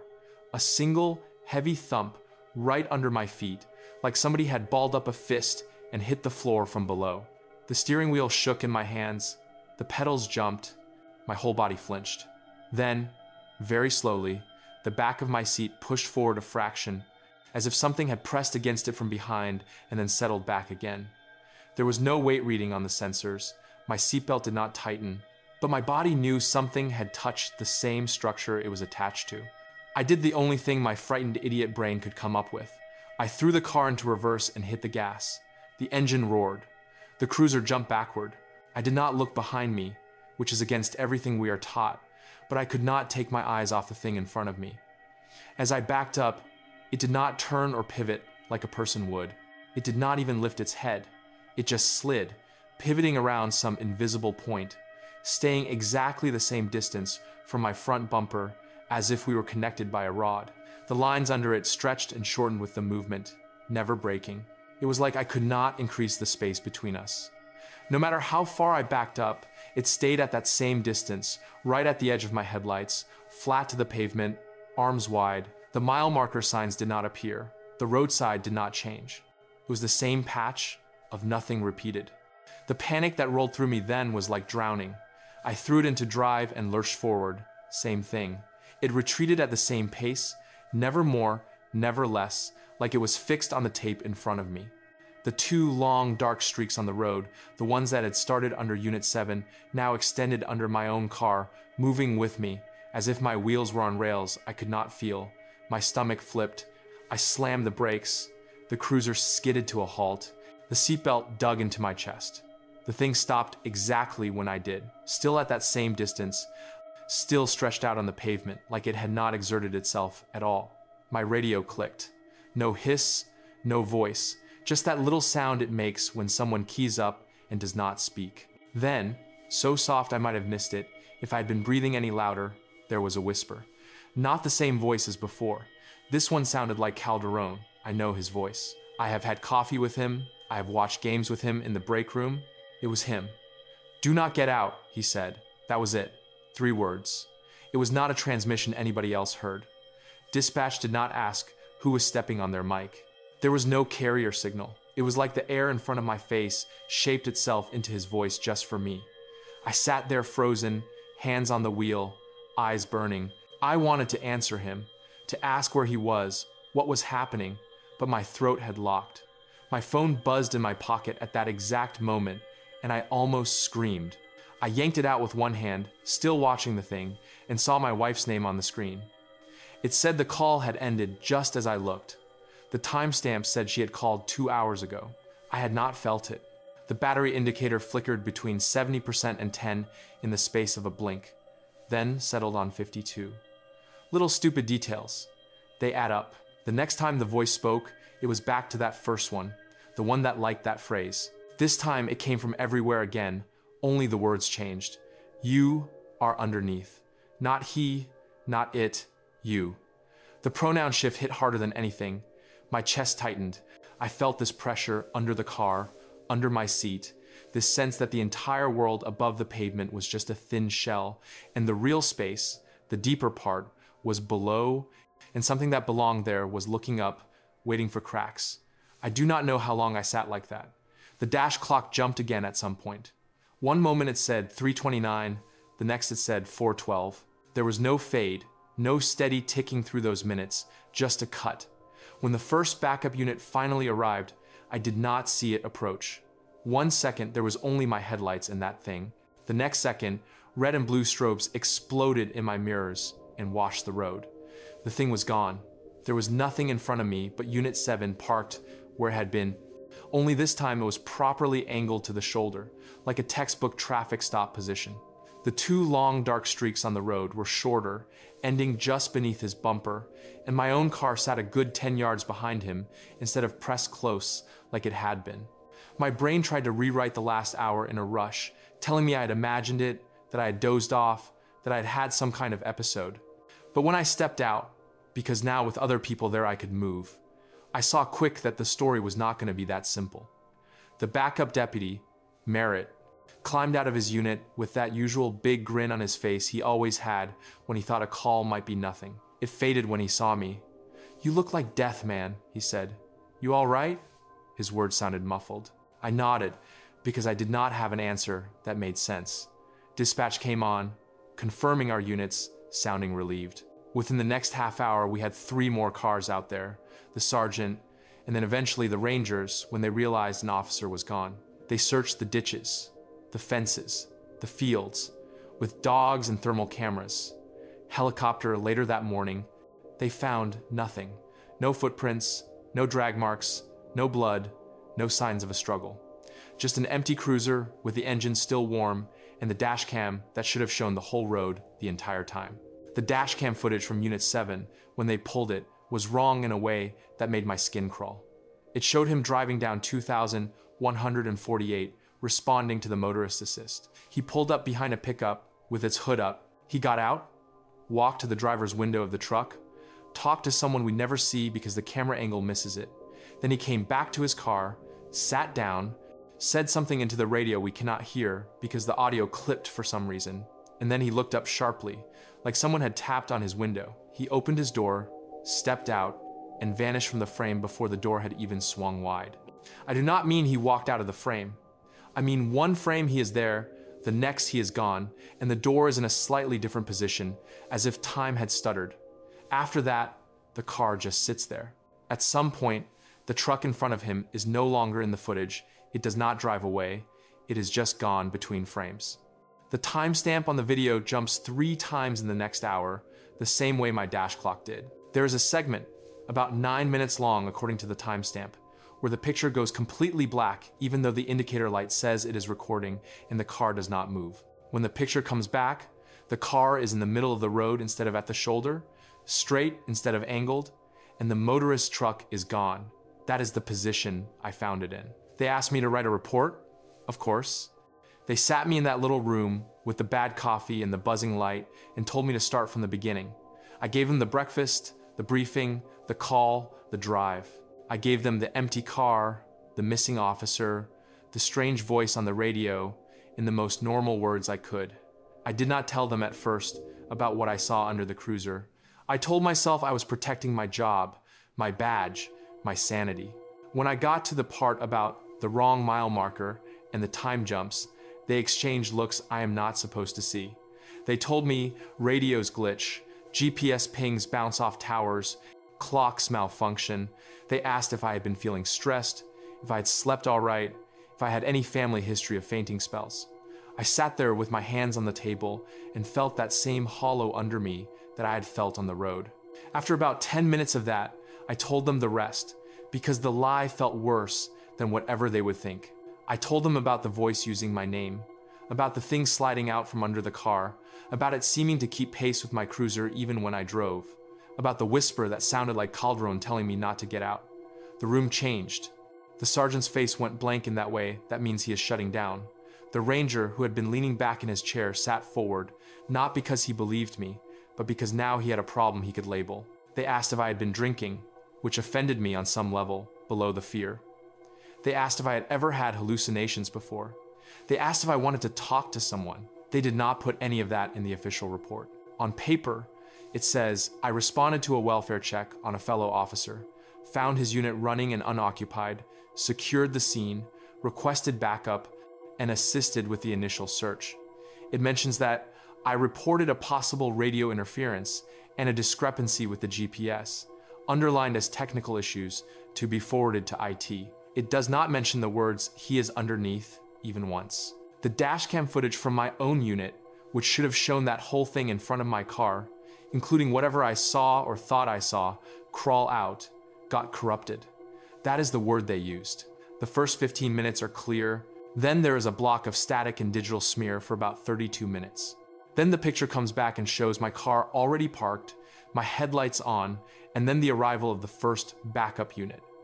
The audio track for that whole missing block is just the sound of my engine and a faint hiss. If you listen with headphones, really close, turned up too loud, there's a point right in the middle where the hiss dips, and under it, you can hear a voice.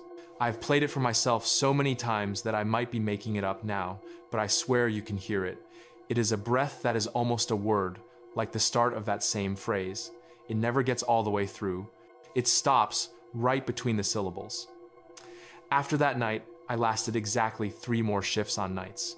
The first one, I could barely force myself to drive under overpasses. Every time I did, my hands went slick, and I had to check my rearview mirror twice to make sure there was not something flattened against the inside of my back window.